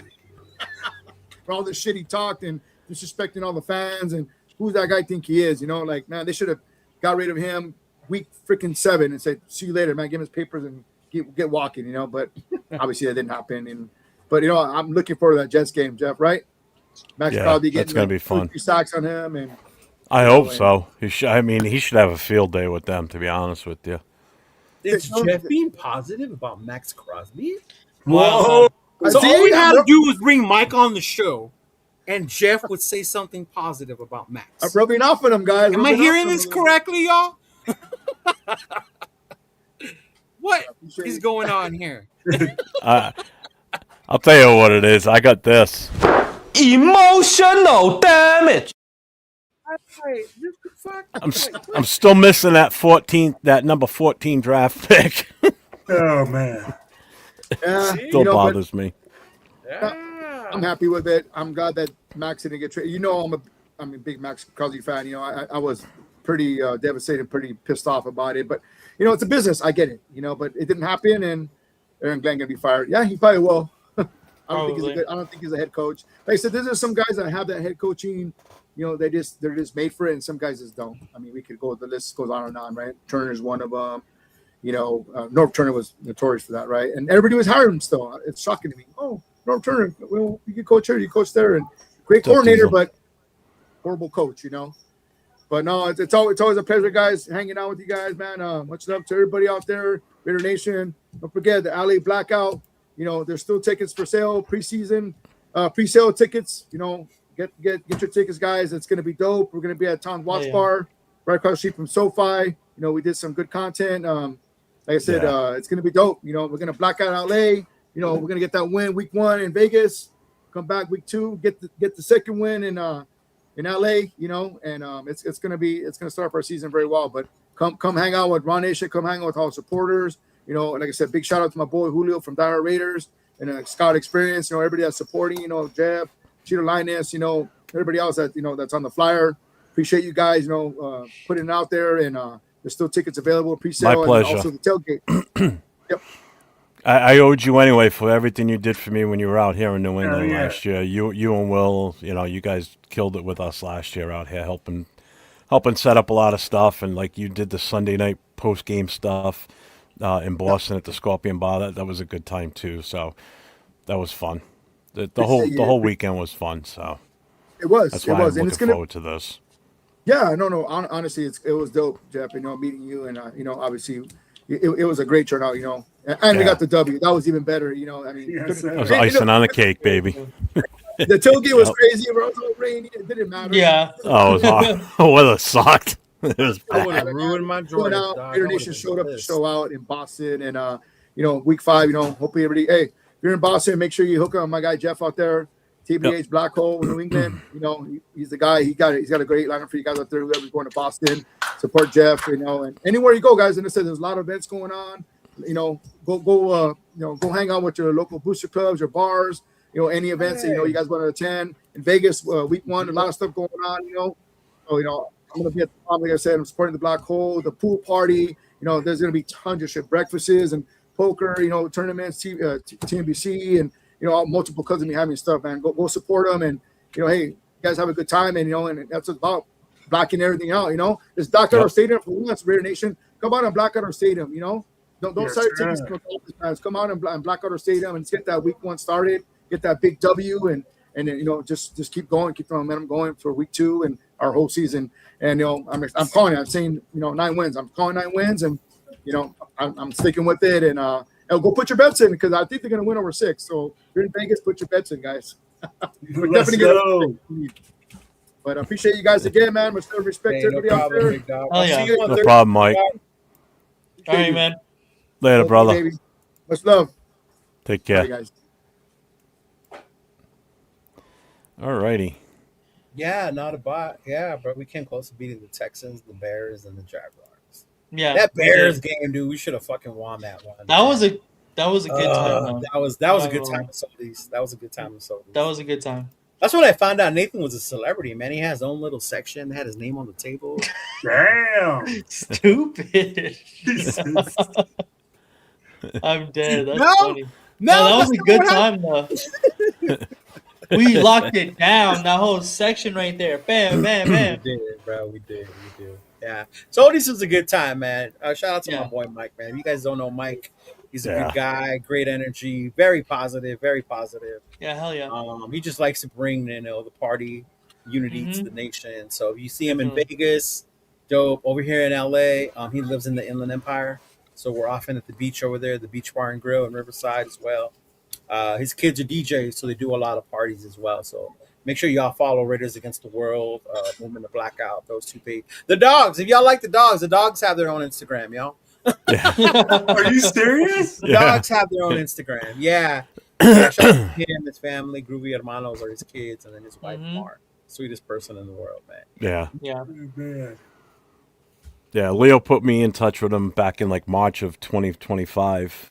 Yeah. Actually, right around February. And he goes, "Hey, this guy's going to be calling you. His name's Mike." I said, "All right." He calls me, and dude, we hit it off right from the get-go, him and I. And first, I talked to him, I don't know how many times, at least once or twice a week throughout the off-season last year. And then, we were working on stuff for the New England trip. And then when he finally got out here and I finally got to meet him and everything, yeah, he's cool. He's wicked cool. Him and Mara are awesome. Yeah, and I'm So, glad that like- works out. Like Mike talks about, like bringing people together. Like I connected you with him for that reason. I Yep. connected Julio with Mike for the same reason. They were Yep. looking for someone to collab with to do events in other cities, and I was like, "Hey, I know someone." Like here, yeah, Yeah, it worked out Mhm. perfect. Yeah, and bro, he's it involved. did. He's involved with helping us with the New York stuff too. So Yeah. it's just absolutely perfect. So yeah, Toxic Raider environment. You know what? But it's understandable though, because we've been so bad, and your hopes have been high. So it's understandable. Like Noah's getting to that point right now. Noah's expectations are probably as low as they've ever been. Yeah, Oh, yeah. His expectations are as But low as they've ever been. Yeah. but see, that's a good thing though. He's not Mhm. buying into any like false hype, and No. he's keeping it real basically. And I think Yeah. it's because of you is what it is too. It's like you're not like over here like, Yeah. yeah, we're gonna win 12 games. You're not that type of No, person, no, no, no, no, not at all. You're Yeah. keeping it real, just like the other three of us up here. We're all Yeah. like, I don't see us having a superstar. Yeah, it's just if it happens, great. If it doesn't, Mhm. what did you expect? Yeah, but even that when we I know watch the we game, threw your he show doesn't off, Nate. Sorry. for us. Oh no, you're good. I'm not tripping. So Yeah. Diesel will be at the tailgate. Nice. All right. That's dope. We'll get to see him out there. Yeah. Hell yeah. Oh, Be there the sweet. night Yeah. before, but for sure tailgating at 8 a.m. Wait, you're gonna do? Yeah, bro. We'll see you around there, big guy. Keep it optimistic. That's right. Yeah. Mhm. Well, let's maybe keep it to a minimum. So speaking of the Super Bowl, we play the 49ers on Thursday. The Super Bowl. Right? That's like I the know, Raider. for real, huh? The Raiders Super Bowl is when we play the 49ers for some reason. God. No, legitimately. So basically, I just want to know what you guys are looking for against the 49ers. I know it's going to be definitely 2s and 3s primarily, people on the outside looking in on the roster as far as roster construction. So, Gotcha. well, what do you guys really want to see? Because we know it's not a typical game against the Niners this week. Mhm. What about you, Leo? What do you think? I want to see more videos like the one Jeff sent us of the Rams fighting. Like I want to see some fights. No, I'm just kidding. I'm just kidding, y'all. That's the last thing I want to see. No, I want to see the dudes that are on the edge, like take that next step to make the team, right? Like seeing Sloan, like him, right? See him have another dominant game where you're like, dude, we have to keep this guy. How do we not keep this guy, right? My boy Shedrick Jackson, I want to see him have another great game. So he makes that push to make this wide receiver room. So this is like that game where those dudes, like I don't know if you remember when Hard Knocks first came out, it was good because it highlighted these guys, the guys that were like at the edge of being cut. So you cheered for them. So this is the game where like those type of guys are the ones you want to see get that game time and hopefully make some plays. I don't need to see Cousins. I don't even want to see Washington. Yeah, with honestly. the injury. No, Jets, he shouldn't be out there. I To be don't even honest want with to you. risk Washington getting hurt at this point, No. right? Like I want to see those dudes get that opportunity and make the most out of it. And to me, it makes a difference in the fact that it is the 49ers because they should know it takes the pride that it takes wearing that black jersey, going up against those guys from across the bay or whatever, right? And making that because even last year that game, for what it was an exciting game, even though it ended tie last year, right? Like it was still an exciting game at the end of the day. So I just want to see those guys like make big steps. And Patrick Johnson's another one. Man, I can't remember that kid's name, number 91, the edge. I keep forgetting his name. He's another one that I like. But those guys like that are the ones I want to see. Yeah. Mm-hmm. What do you think, Jeff? Number 91. Oh, Jafari Harvey. Yeah. Jafari Harvey. There you yeah. go. Mm-hmm. Yeah. Oh shit! What did I just do? Nothing. I just thought I X'd out the whole thing. I was like, oh shit. I'm not expecting much, to be honest with you. Nate, you're going to the game, right? I'm not sure, honestly. All right, because I didn't think we were going to do a show Thursday night. I mean, I'm going to watch the game, but I mean, I'm with Leo. He hasn't hit me up yet, to be fair. So I don't know. Well, he's in the chat. Ask him. I know. Yeah, I mean, it is what it is for this weekend. For this week's game. They're not going to play their starters. They don't have many of their starters. They're all on the injured list for the 49ers. Like you said, I just want to see these guys that are second and third stringers really make a name for themselves to, hopefully make this 53-man roster. Patrick Johnson, Sloan. I like what I saw with Harvey last week too. I want to see these guys get some more burn. See what they can do, especially the offensive line that's going to start this game. If it's not the starters, which it shouldn't be, except for maybe JPJ because he lost time, get him some more game time out there. But I want to see what we've got for the best of what's left to make the rest of this, fill out the rest of this offensive line as far as backups and shit. You know, and I agree. Mike Washington should not be on the field. None of our tight ends should be out there. You know, the starters like Bowers or Michael Mayer. None of them. Yeah, I know. Linderbaum should be Give in me regular Ian clothes. Thomas. Give me a I know, Yeah. for real. yeah. Uh-huh. So that's how I feel for Thursday night. Go ahead, Will. Hey man, these guys hit the nail on the head. It's the guys that are looking to make this roster, the Sion Salones, the freaking Ezekiah Masses. You know, hey, where are you at? What's going on with you? Jermon McCoy. He had a good game, dog. Don't be talking shit about Iskaya. Jermon McCoy. You know, hey, like where you at? You know, Yeah. like hey, where are you at? Not saying hey that you didn't have a good game or whatever. I'm saying hey, where are you at? You know, like what are you doing? How are you holding up? All those things, man. That's what you're looking at is all the young guys that are trying to make this roster. And at the end of the day, bro, honestly, other than that, you look at the offense and defensive line. See what's going on in there. I'll be like, and what I want to see too is, man, both these coaches know each other. Thanks, Detroit guy. They play the same strategy. How do you make adjustments? You know, the game within the game. What is Kubiak going to do? Like, hey, if they try to take away this or they try to take away that, how's he going to adjust with the players that he has? Those are the little things that I want to see. Well, I'm glad you guys said that because my next thing coming up here was who do you guys have on the bubble on the outside looking in? Who do you think are going to make it on this roster that are currently on the bubble that has played well enough during this preseason to get themselves on this roster? They're fighting for that last couple spots on this roster. I'll start with you, Will. Who has made the most impact, in your opinion, to make it on this roster in the 53-man roster by Sunday? Man, I'm going to say it like this. I think that Sion Sloan has made enough noise to make this team. I'm like not being drafted. Mm-hmm. And honestly, the first 2 games and everything that he's done, what more can you ask from an undrafted guy? Fuck, man, it's like he has to put a billboard out there to say, sign me. So I'll be like, at the end of the day, do the right thing, sign Sion Sloan, and put him on this roster, and let's see what he can do. What about you, Jeff? Kian. Yeah, Kian. Kian, what is it? Kian. I have the pronunciation. Cyan. It's Kian. Where's Afakasi? Afakasi is the one who teaches us how to pronounce our players' names correctly. Cian Sloan, Kian Sloan, like yeah. I have the pronunciations right here. Oh, there you go. There you go. Yeah. Yeah, it's Kian. Kian? Kian. That's how you're supposed to. It's not gonna. No, I can't see. But yeah, no, I got you. Kian, yeah. Jeff, who do you got? Patrick Johnson. I hope he makes it. I really do. I think I've seen enough from him the last couple of weeks to say that if he has another show up game this weekend, I think he should be definitely considered to make this roster with 100%.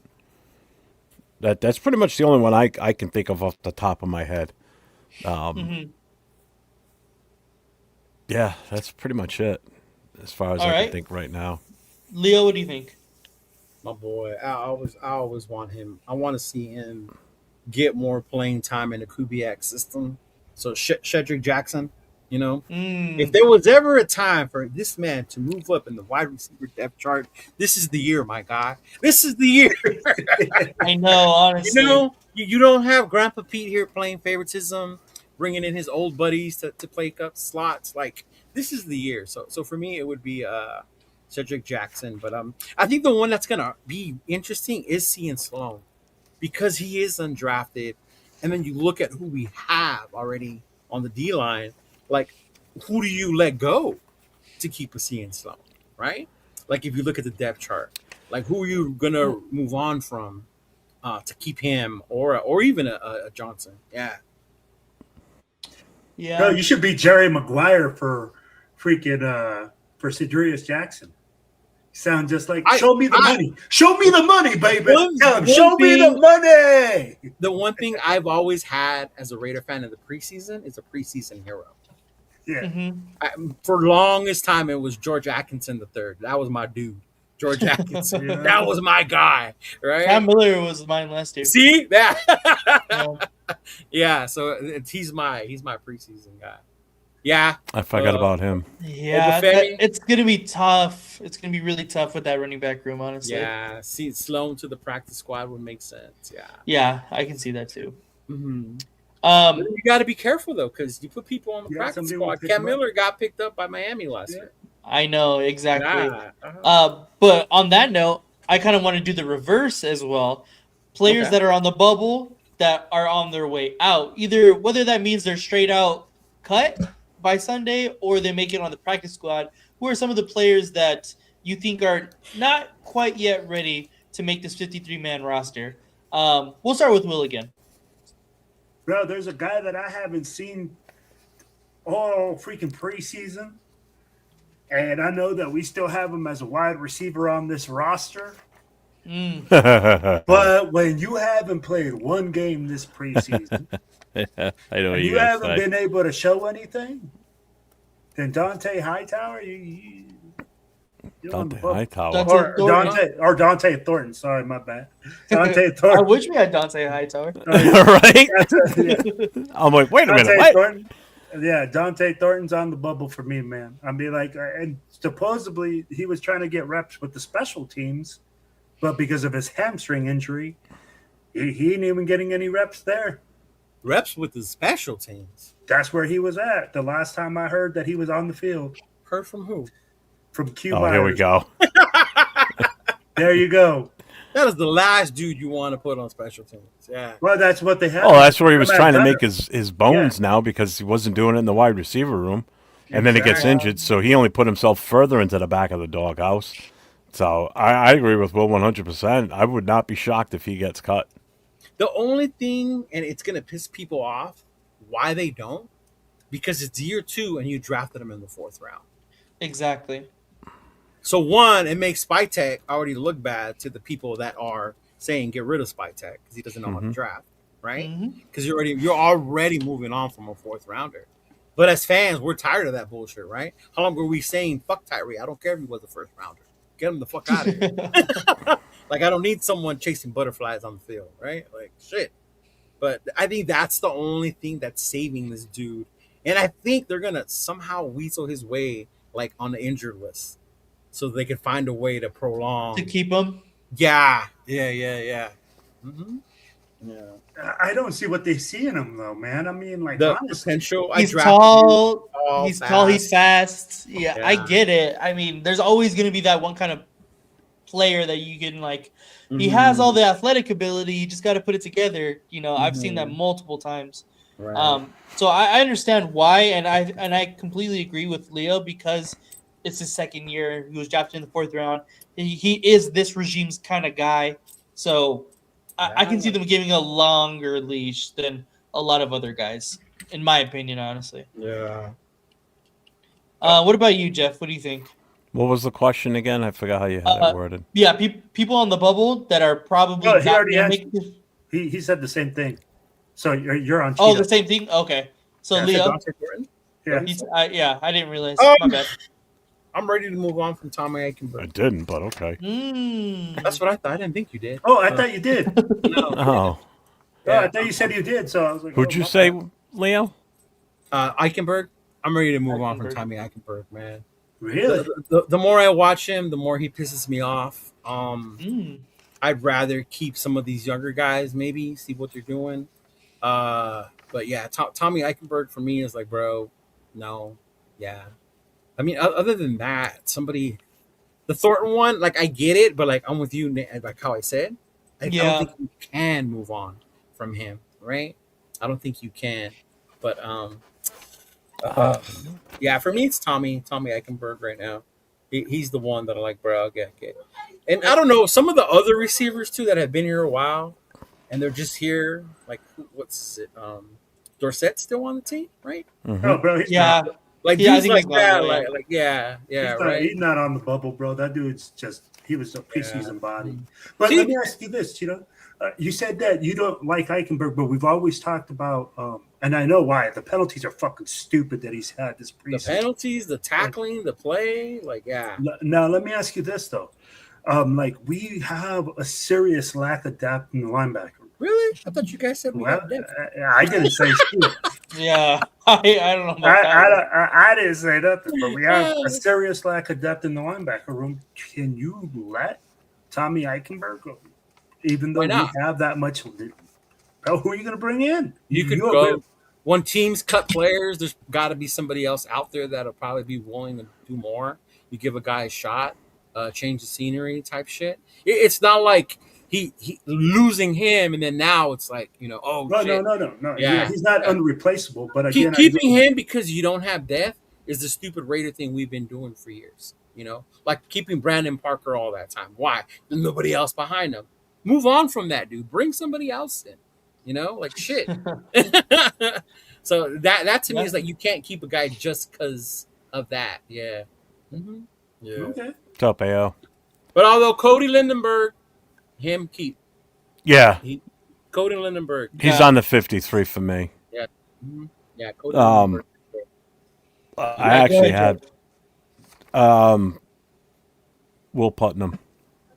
Putnam. Ooh. It's a good one.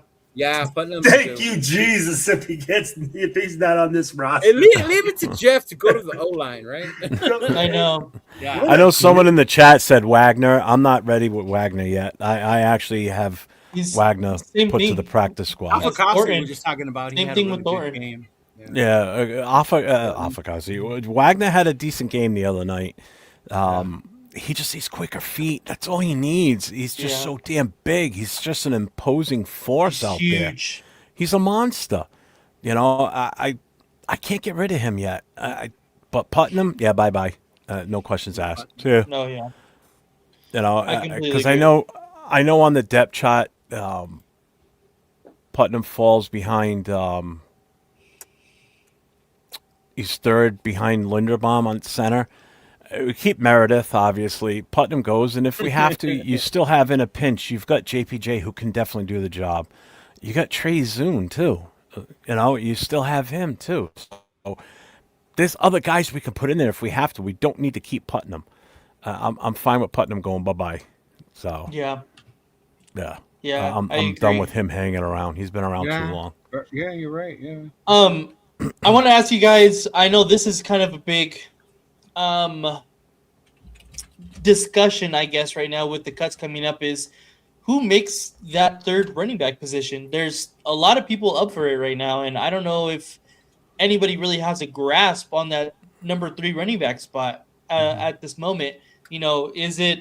I don't know how to say his name. Ogunbowale? I call him Obafemi.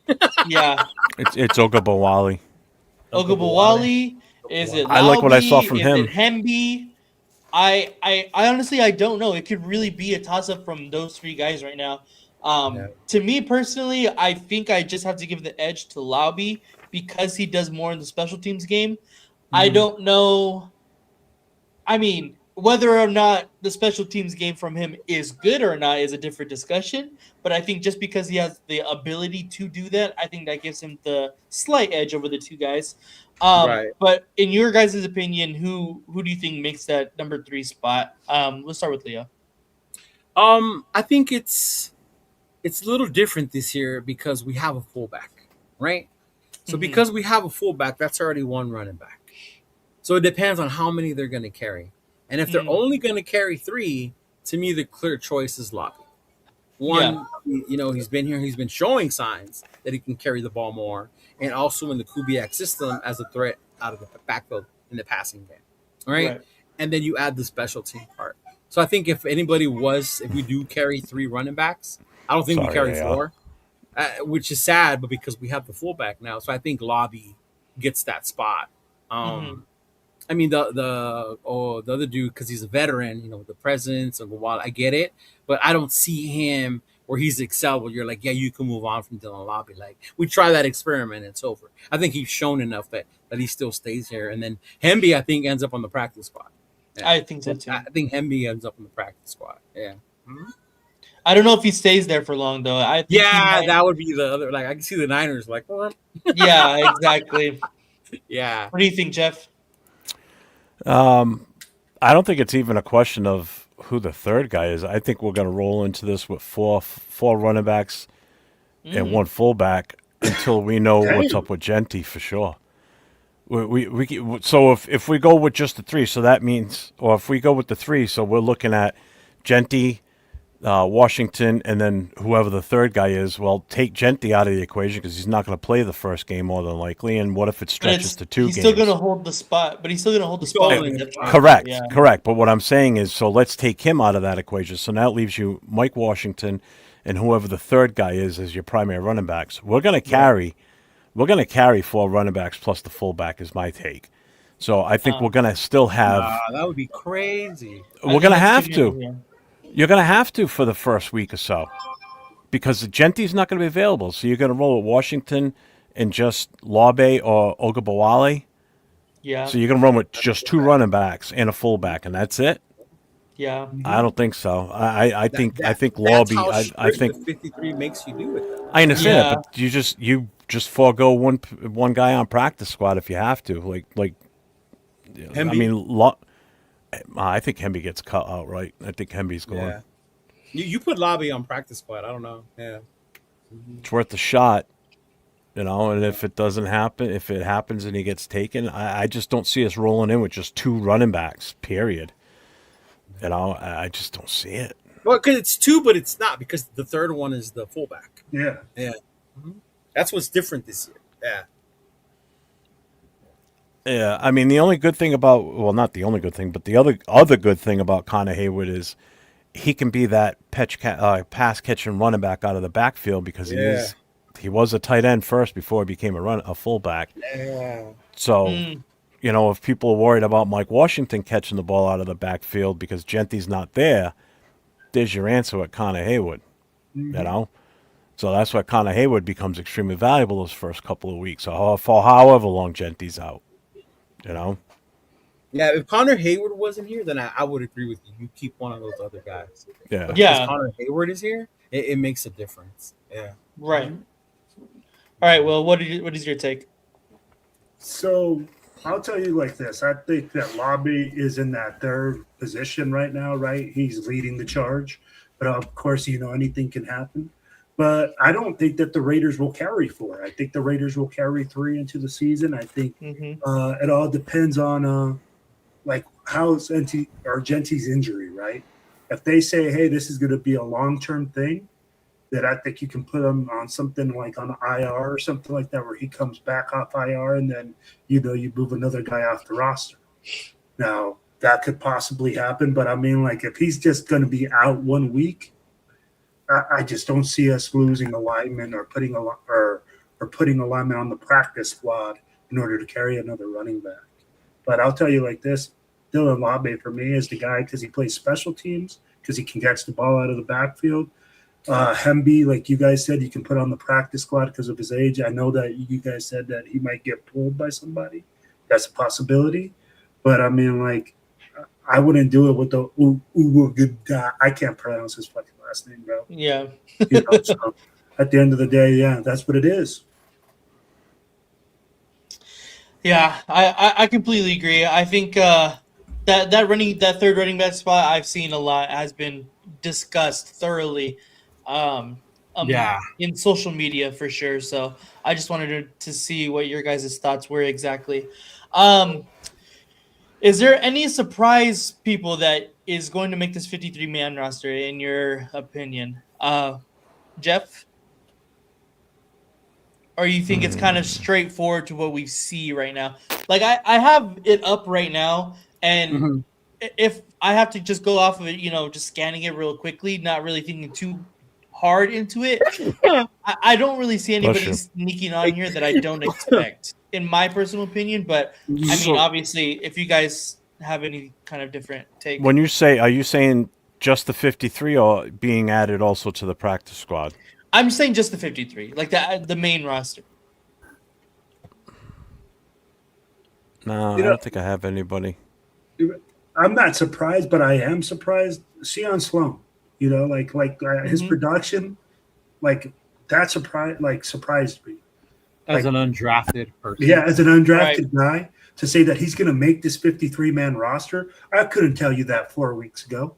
No, I don't think anybody would No, for have. sure. No Yeah. way. That's kind of like my surprise. I can say, I'll be like, Yeah. when I see that Sion Sloan's going to make this team and honestly be probably a productive piece of this 53 man roster, being an Right. undrafted guy. The fact that he's even on the cusp, I think it says a lot for an undrafted free agent kind of guy. Just the fact that we're even talking about him, it just says a lot. What do you think, Leo? Is there anybody that's going to surprise us in making this 53 man roster? Man, I think one, it would be surprising to see Sloan because he was an undrafted kid. Seeing someone like him, maybe I think the part where it would be surprising would be in the corners, between DCAM and then Mhm. who's the other one? The one that's been picking off Nando all the time. Greedy Vance? Greedy Vance. Greedy Vance, yeah. Greedy Vance, right? Like that would be one. Like if they have to pick between those two, I'd be like, Right. damn, like holy shit, that one might be. But other than that, not too many big surprises. I don't see happening. Even on the O line and the D line. But I think seeing Sloan would be the big one because, like I said, if you do sign him, who are you moving on from? When you look at who our defensive linemen are, like who's the one that you're like, okay, dude, you're out of here, and you're gonna be like, oh yeah, that made sense. You're like, oh shit, like I think that would be Right. surprising. Yeah. Mm-hmm. Even Johnson's the other one. Like I forgot. That's what I was gonna say as well. Yeah. Both of those guys are right there on the cusp of Yeah. possibly making it onto the roster. What was I gonna say? I totally lost my train of thought. Jeff, did I ask you already? Yeah, you did. Okay, I just want to make sure this time. Okay. Is there anything else before we move on to our last thing that you guys want to touch on on the San Francisco game? On the San Francisco game? Yeah. Wouldn't it be funny if our boy Sincere McCormick runs all over us? Oh my gosh. I'm Isn't, so glad isn't, Zamir White doesn't get the chance to. Yeah, he's just up got there traded. too. No, he got traded. Oh, he got did he? Traded. Yeah. He To got who? Got traded. To the To Saints, where? I think. Saints. Yeah, for a linebacker or something like that. Yeah. Uh-huh. Oh my God! If McCormick runs all over us, Turf's gonna go crazy. Oh my I God. told you we never should have got rid of him. I can already see it now. Yeah, I hope for our sake that doesn't happen. Honestly. And All yes, right. fuck the whiners. Fuck the whiners. Yes.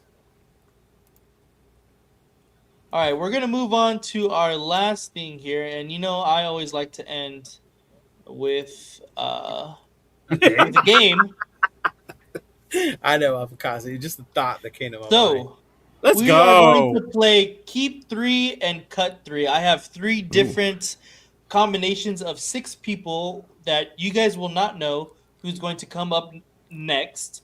And then you're going to have to choose blindly to keep 3 or to cut 3. I want to see if the chat can guess the categories of people that I've chosen. To be fair, they're not that hard to guess. Oh, there's nothing. I don't see anything. Sorry. So, yeah. But, like I said, I have 3 different combinations of 6 people. So, who would like to go first? Well, let me ask you this. Are they all Raider players, or is this any combination in the NFL? Well, that's for the chat to guess. Okay. I went first in the fantasy and ended up winning, so I'll let somebody else go first. Very true. Very true. Let Will go first. All right, Will. We're going to start with your first person. Hold on. Let me make sure I have... Okay, yeah. We're going to start with Jimmy Garoppolo. Wow. Keep Cut! 3 or cut 3. Cut! Cut! No, cut! You got to Cut! remember, 5 more people are coming after this, so think about this very intensely. Bro, we is talking about Jimmy Glass. Cut! Jimmy Glass Garoppolo. All right. Your next player is going to Ayo said be keep. Wow. Okay. Huh? Who's the next? Gino, the turnover machine, the Baker Oh, himself, fuck. Smith. Bro, what type of freaking game is this? Baker I'm himself. like, oh, bro, hell no, bro. I don't need no freaking. If you super cut him, work. that only leaves you with one. It spot. only leaves you on one spot. That's why it's difficult. You got to think about it. Get scissors. Bro, nah, bro, I can't do it. I can't do it. In all seriousness, Mhm. which of Cut. those two is the lesser Cut. of two evils for you? I think I honestly would rather. I would have done Jimmy. If I had to Glass keep instead. one and cut one of these, I would rather Hey, keep. I'm going the whole way through. Fuck that. We're cutting him too. All right, cutting the turnover man himself, Geno Smith. The next person on our I'll take Farva. Please, at least be Farva. Kenny Two Gloves, Kenny Pickett. Oh! Are you gonna cut Kenny Two Gloves Pickett? Are you going to keep him? This is exactly why I say think about this. This is like a list of the Raiders' Bro, worst. this is just getting worse. Right? The last one's going to be like Jamarcus Russell, Todd I know that's Marinovich, exactly, yeah, bro. Nah, I'm just gonna ride with Pickett. Mark Wilson. Oh my We'll God. be able to run the football or something. All right, we're gonna keep Kenny Two Gloves Pickett. Oh The my next God. person in our going to be Aiden O'Connell. There you go. Cut him. Bear. Good, Will, cut him. I'm gonna keep him. I'll keep him. All right. Better than any of these fucking scrubs. We're keeping him. Again, guys, make sure to think about it. The next person we're going to be picking from is who do I want to throw at you? Gardner, the Minshew Man Mania. Gardner Minshew. You have one cut and you have one keep. Who do you want to keep? AR said keep. You know what? Hey, I'm gonna ride with you. I'm gonna keep Uncle Rico, bro. Me and Keep him are gonna him? go live in the Uncle? van down by the river. You Next are one's- keeping I Gardner Minshew, Aiden I can O'Connell, only Kenny imagine the last Pickett. one. I That really the hope last Derek guy- Carr is legendary. the last one. I really Derek hope Carr is he's the last one. last one. Who Derek Carr's you already up have there. decided to cut automatically is Mendoza. Desmond Ritter. So you all right. have been All right. saved. You have been saved. So you kept Kenny Pickett. You kept Aiden O'Connell. You kept. Oh, I'm sorry. This is Gardner Minshew. This is Kenny Pickett here. You cut Jimmy Garoppolo, the turnover man himself, Geno Smith, and Desmond Ritter. How do we feel about this? How do we feel about this? You know what's crazy about that, bro? And it hurts to see that, but that's the list of quarterbacks after DC left. Mm-hmm. I was looking at the chat, and I don't think I've seen anybody guess what the category is with these guys. And it's not that, Leo, what you just said. I'll give a couple more seconds for the chat to try and guess What what this category is? category of these quarterbacks are. So many number 15s. I was about to say, right? And number 10s too. 2 number 10s, 2 number 15s, A 4 and a 7. and a 4 and a 7, yeah. What do they all have in common? What is the They're all free yeah. agent quarterbacks? No, because O'Connell was drafted. Yeah. Oh. They're all bums. It's easy. It's Is just straight up the last 7 or the last 6 starting quarterbacks for the Las Vegas Raiders. Yeah, Oh, it is. It really is. Yeah. Fucking bums. The last 6 starting quarterbacks. Obviously not start the year, but started a game. That game. Yeah. Right. Hmm? Yeah. You should have just told me that there's no way we can win this game. And seeing that list, it makes sense why the nation was so excited to draft a quarterback. Yeah. Yeah. Okay. That's- I gotta figure out how to. Take them off. Yeah. Yeah, exactly. Stidham was the only one that was missing. Stiddy. Yeah. Yeah. Sit him. Yeah, that's right. Oh, there you go. And Stiddy was my dude. Why do you think we drafted one this year? Because all these guys minus AOC are bums. All right. You're Who a bum, wants to Brock. go? I can hear him next? saying it with his accent. I'll go next. We'll just go in order. All We'll right. go right down the row. Who do I want to give you? Oh, we can see the we'll do files this right one. here. All right. Can you? Yeah, it says choose files. I can see the screen and I see 3 pictures. Oh, there you go. Keep it right there. There you Like go. that. Oh. No, go back up. Go back up. Right there. Yeah. I know, but these are from the quarterbacks. I just deleted okay. them, so Alright. it doesn't. Yeah, It don't matter. Okay. no, it don't matter. Okay. The next person or group of people that Jeff is gonna get is the first person is Henry Ruggs. Are you Ooh. keeping or are you Keep. cutting Henry Ruggs? All right. Keeping him. Keeping Henry Ruggs. Okay, the next person is going to be. Oh, I put 7 by accident, so we're You gonna guys go with get 7. So crazy. Tyree Wilson. Cut. Cutting. Didn't even draft him, in my opinion. Wilson. Cut.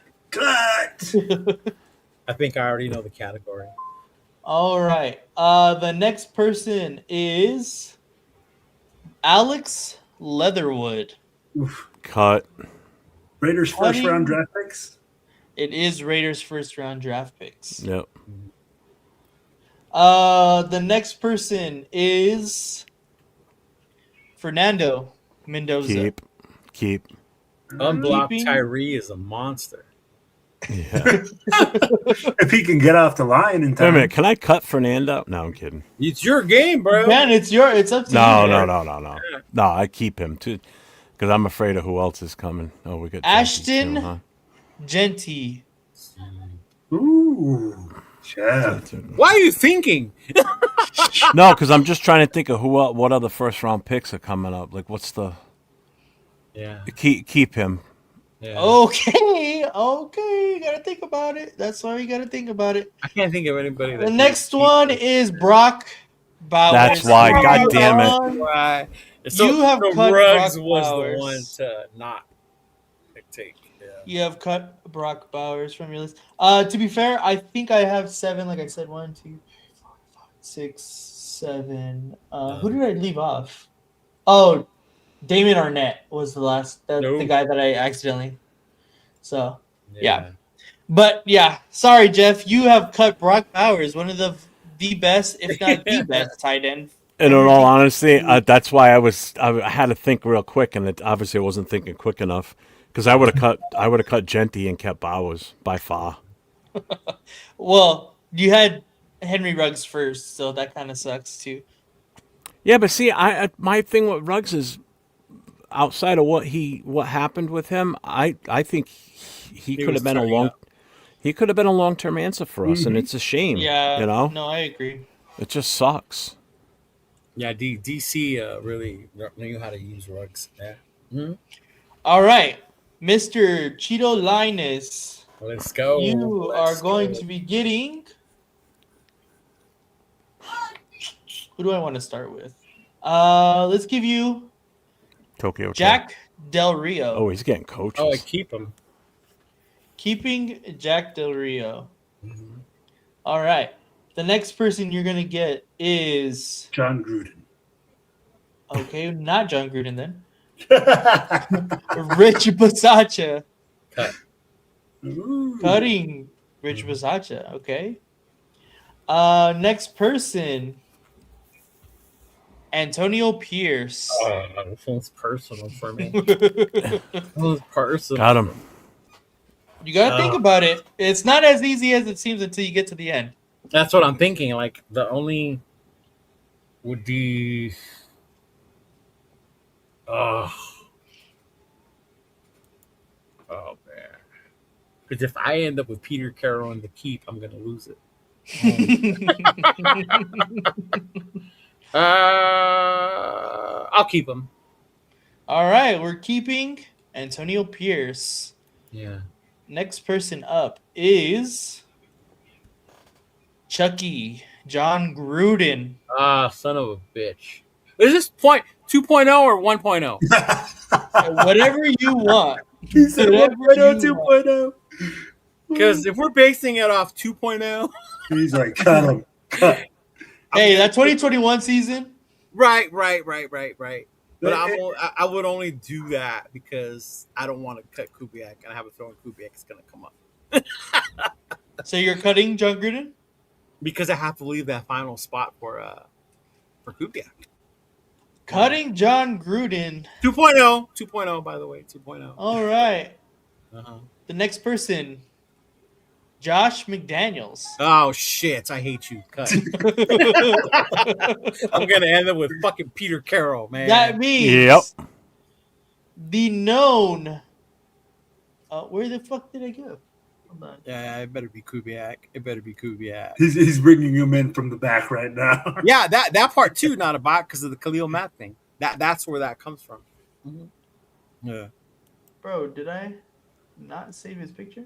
like There like it is. Khalil Mack bringing Antonio Brown, like yeah. The known Notre Dame Fighting Irish killer Peter Carroll has been Fucking added to asshole. Leo's roster. Oh, your coaching room sucks. Your coaching room consists of Pete Carroll. I knew keeping AP was gonna bite me in the ass Bro, because obviously I would have cut him and kept Chucky. Yeah. bro, that Yeah. coaching room is about as quality as that quarterback's room was.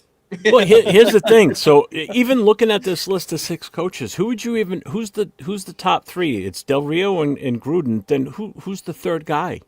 Yeah, Del Rio, Gruden, and Rich. As far as Bisaccia. like just Raiders tenure alone, right? Yeah, Rich. Yeah.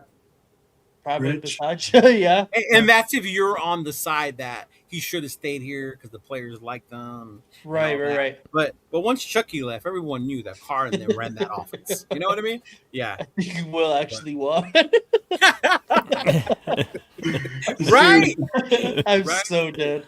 I was a big fan of Captain Jack. I was, yeah. Uh-huh. Yeah.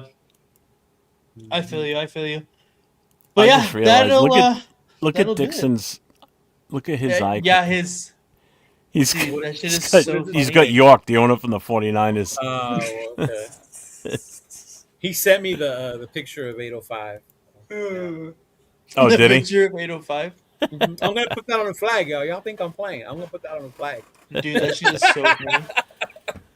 I am putting that on the flag, or maybe on a T-shirt to give to Paul when I get there. You definitely should do that. Right on a white sleeveless shirt. Right. The complete opposite of what he wears. Yeah. No, make it a white long sleeve shirt. Yeah, exactly. White long sleeve. So he has to wear it. He has to wear it. He has to wear it. Yeah, but yeah, I knew that. I knew that keeping AP was gonna bite me in that. And I know that it didn't go well. But in my defense, as a fan, I was so down on this team after Josh McDaniels. He Yeah. revived my Raider spirit. Yeah. Right. 1,000%. Like I remember when that happened, I went out and I got my Bo Jackson, the jersey you like, Nate, the Bo Jackson. I Yeah. went out and I got that one, right? Like I started going LA Raider out. I remember telling my girl all about the LA Raiders, and like it kind of brought me back to being a positive fan, if you will, right? Mhm. And then of course the whole following year it all went to shit, but yeah. Mm-hmm. Yeah, I really wanted AP to work out too. I'm not gonna Me lie. too. Yeah, I wanted it to work out. Yeah. Because like it felt like, you know, coming from a Raider fan, understanding being a Raider fan himself, like it Mhm. felt like it was one of us out there. I was Yeah, like, damn, you know what I mean? Yeah. So, but yeah. Any closing statements you guys want to do? The only thing with that coaching list, and it was the year they chose Josh McDaniels, but Harbaugh didn't come out. But before Harbaugh left Michigan, that's what I wanted the Raiders to go get. Was Yeah. Harbaugh before we got McDaniels, but he didn't come out. And then we already had The McDaniels. year after, yeah. Yeah, so it was a little different. But I remember that during that time frame, like that Michigan team, I was like, "Fuck, dude, we need to get Harbaugh." You kept hearing the rumors he was going to leave Mhm. Michigan. I was like, "Mark, go get fucking Harbaugh," and then we ended up with Josh McDaniels. And I was like, "Fuck." Like, God, Fuck fuck the the one. Like that one. I Right. like that one. Yeah. Is that rivalry big for you guys? Anyone on the panel? Like you guys feel it? You guys are like, yeah, fuck the 49ers. I don't. No. No, it doesn't. That's why I don't have any ill will towards 49ers fans. I know Raider fans up in the Bay Area can't stand 49ers. I get it. Yeah. Just like I can't stand Patriots fans. That's why my Yeah. More regional thing. my most disliked team in the NFL isn't even any team from our division. It's New England. Yeah, it's geographical. Yeah, I can't stand them. I can tolerate Chiefs, Broncos, and Chargers more than I can Patriots. Fuck the fucking Broncos fans, bro. But that's Well, a again, geographical yep. thing. Yep. Yeah, you know, Yeah. like, and that's why I think, like, when people go like, oh, well, San Francisco, I'm like, I don't, because I've only been to San Francisco maybe a handful of times, you know? Yeah. So you're, hey, you don't have that personal connection to it. Closest I've been to San Fran was Santa Cruz. That's it. That's nice there. That's close. Yeah. It's real nice. Yeah. Yeah, even We me will- growing up that way, it wasn't they weren't big like rival. I heard it when I started going to Oakland for games, right? A couple of the raffle things that I won were like Niners versus Raider things. It's like, okay, like that. Sure. Yeah. See, and I'm sure, Leo, when you were growing up, it was probably your biggest rival was probably the Raiders Chargers. No, it was the Broncos because of John Elway. Mm-hmm. They were our biggest competitor back then was John Elway and then. Yeah. Mhm. The Chargers were like whatever because they weren't really that good yet. It became them when they got LT and Rivers and all that. And then they started. Well, they were good in this. They were good back in the Yeah. day with Fouts and Winslow and all those guys. Yeah. But no, yeah, in LA, it was for us. It was fucking Denver. Whenever Denver came, it was like fuck those dudes. Like yeah, Mm-hmm. Pittsburgh's up there on that list. yeah. I For me, learned that too. one when I went to Oakland. Yeah. Yeah, fucking me, you Pittsburgh- like the Steelers? Like, oh, hey, chill. Like, yeah, Palomar badass, bro. What you talking about? Yeah. Yeah. For me, it was Denver. Denver. Growing up was Denver. I don't care. For Nathan, it was different though, because It's crazy because the LA never had a team. So Yeah, that's like, what I'm saying. For My you, it's entire life growing up, the LA never had a team. So I never really had anybody to hate because LA had so many different groups of fans. Because it's because it's so big and so many people, Yeah. but like there was no team for us to gather and root for. I mean, the Raiders were really kind of everybody's team. That obviously, since I'm a Raider fan, I know all Raider fans, but. Like that was kind of LA's team, and I mean, you still see it. And Jeff, you'll definitely see it when you go to LA. Like that's kind of still kind of LA's team. Oh, trust the me, I was Raiders. in LA in '84 and '85, and everything out there was Raiders. oh, You know, we were in LA at that point. I mean, we just won the Super Bowl. You know, so it's like I've been to the Coliseum, but not during a game. I was there in the summer, but yeah. So no, Raiders stuff was everywhere out there. I could get Raider gears. I spent every dime I had on that trip buying Raider gear while I was out there. That's all I bought. I didn't buy anything else. Yeah. But yeah, now like obviously I just moved to Vegas, but when I still lived in LA, it was all the Rams fans for me. I fucking hate the Rams fans. Mostly because like you seen when they first moved over in 2016, all the when they came so-called from St. Louis to LA. Yeah. Okay. When they first moved, when they moved back, I should say, to LA in 2016, you seen the Raider fans. Oh well, they're not in LA, so I'm just gonna root for the LA team now. There were people who did that. I fucking hate those people, and I think and now they're the most like talkative. Oh, I've always been about the Rams. No, you have not. Lying ass, bro. Like no, but yeah, that's why for me it's the Rams because I see right through all their bandwagon bullshit. To me personally, so that's why I hate the Rams. But obviously, I know there's OG Rams fans, and I respect those fans. Like my dad. Sure. Yeah, of course. Like there's OG fans for sure. But I think the bandwagon fans. Oh my god, no way. That's true. Ask a little bit of the Chargers. Jim Everett is or Henry Eller. Chris Everett. You know, yeah, Chris exactly. You know, my dad's favorite player was Kevin Green. My dad loved Kevin Green. Oh, Kevin Green was a good player. His Max Crosby, bro. He had a shirt with Kevin Green on it, like all like monstered out, bro. That's pretty sick. Yeah, I remember Kevin Green was his dude. Yeah. Mhm. Yeah. So Um, I just yeah. changed my counter. KC So makes sense. it is now 14 days, exactly 2 weeks from today. I will be in Vegas. Wow, Jeff, let's go, man. How fast that's Exciting come. times. Damn, How fast that's come. that's crazy. He said Nate was digging in the cereal box when the Raiders. Actually, the Raiders moved 4 years before I was born. So Yeah, I was gonna. He's the younger Raiders than that, moved bro. to Oakland 4 years before I was born. So I just missed it. Damn, bro, young man. Speedo, I got the Borat bathing suit, the green one. Oh, That's what I'm okay. wearing. I got to cover the nipples, you know. Oh my god. Everyone just asked for refunds for their pool party tickets. Well, that's why I'm wearing it. Oh Lord. Hey, I want to go viral. Might as well go that way, right? Oh my god. You'll definitely go viral. I'll tell you Yeah. that. Oh, I'm sure I was. At least funny the way Nate's talking about, because when he grew up, there was no team, so you see a lot of Packer fans, Cowboy Mhm. fans from the Oxnard area, Yeah. Niner fans because they were California, Mhm. right? A couple of Definitely. straggler Charger fans that came up from San Diego, but yeah. Right. But you're right. When That's- the Rams came back, it was a big thing because A lot of people jump ship. the greatest show on turf came back to LA. Yeah. Well, that's like here in New England before the Patriots or anything. The Giants have been around for fucking years. Oh yeah. So the Giants had a huge following up in New England, and there are a lot of old school guys, way older than me. And also, there's a lot of Giants fans up here, Rhode Island, Mass, Connecticut, New Hampshire. There's a lot.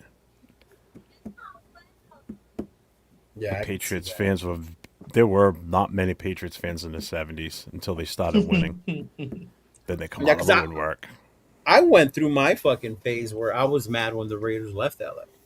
Mm. I didn't know anything about Oakland. To me, the history. I was like, "Fuck that! How did y'all leave us?" Yeah. So it took me a while before I finally went up there, and I'm sure Oakland fans were the same way, right? When they left Oakland to come to LA, yeah. 1,000%.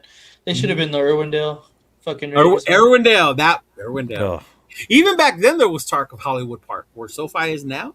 Yeah. Even back then, the talk was to build the stadium there. Yeah. Mhm. Well, Al Davis's vision was to have this massive, sort of like how Nate, you saw it, sort of like how Gillette is Oh yeah. with the stadium and that massive shopping center. That's was one of his main goals was to do something like that. Have this massive shopping mall attached That's actually to the stadium really area. nice. The surrounding area that surrounds Gillette, Yeah. like that whole little section, the plaza and everything. Oh yeah, that's really That's nice, what they're bro. That trying shit to is do to SoFi, really bro. nice. That's why Yeah. that thing you saw all in on and we're talking about. That's what they're trying to do to SoFi. I did Well, see that and I think yeah. they're building up for the Olympics too, because you got the Yeah, Olympics too. there. And Yeah, and for that reason too. Look at what happened with the World Cup. They have the games there at SoFi. Yeah. Mhm. Uh-huh. Yeah. But It's definitely the, not the Inglewood I grew up walking around. Oh fuck. Like we're going to a Laker game. Like okay. Like oh shit. All right. Yeah. To get caught up in the party. I'll be Jeff will fine. be all right. Jeff will be all right. I'll be good. Just don't be following 805 around for one of these vendors, man. You'll be Oh all right. man, there we go. Yeah, All I was right, wondering yeah. about the Niner Yeah. thing. I was like, if I was the only one, I just like, yeah, No, it didn't really affect me. No. yeah. So The Chiefs. all right, is- everybody. The Chiefs, my brother. Oh well, that's because your brother. Yeah. makes Jeez, sense. my brother. My brother. Puts Yeah. off the camera immediately. He goes like, "My Immediately, brother." Yeah. Yeah. And Just it's so watch funny. I haven't told my girl, and I'll tell her in a little bit. But our homie, shout out to Myra. She had changed the plans or whatever. Anyway, she's gonna give me some tickets for the Chiefs versus Raiders in Las Vegas, 50-yard line. Oh, fire. But she's on one condition, and I was like, "Why would you give me? You got to take a Raider fan, meaning I can't take my brother." You know, she goes, "Those Yeah. are my friend's seats, and it's surrounded by Raider fans." And I was like, "Okay, it makes sense." Well, have keep you- it blacked out. Have your brother buy a ticket for himself, and you take Noah.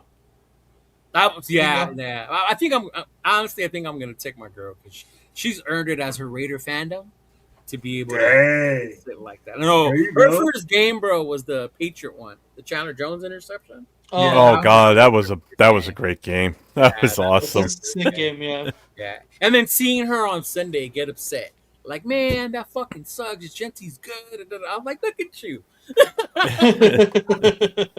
Yeah, like, damn, man. Like, shit, shout out to you, babe. Happy anniversary. Happy 4 years today.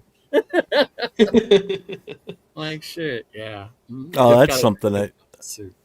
Yeah, my onesie that I have with the hood and Oh everything. God, no. They sell them at Target right now or Costco. I know. I've seen them. I've heard. Yeah.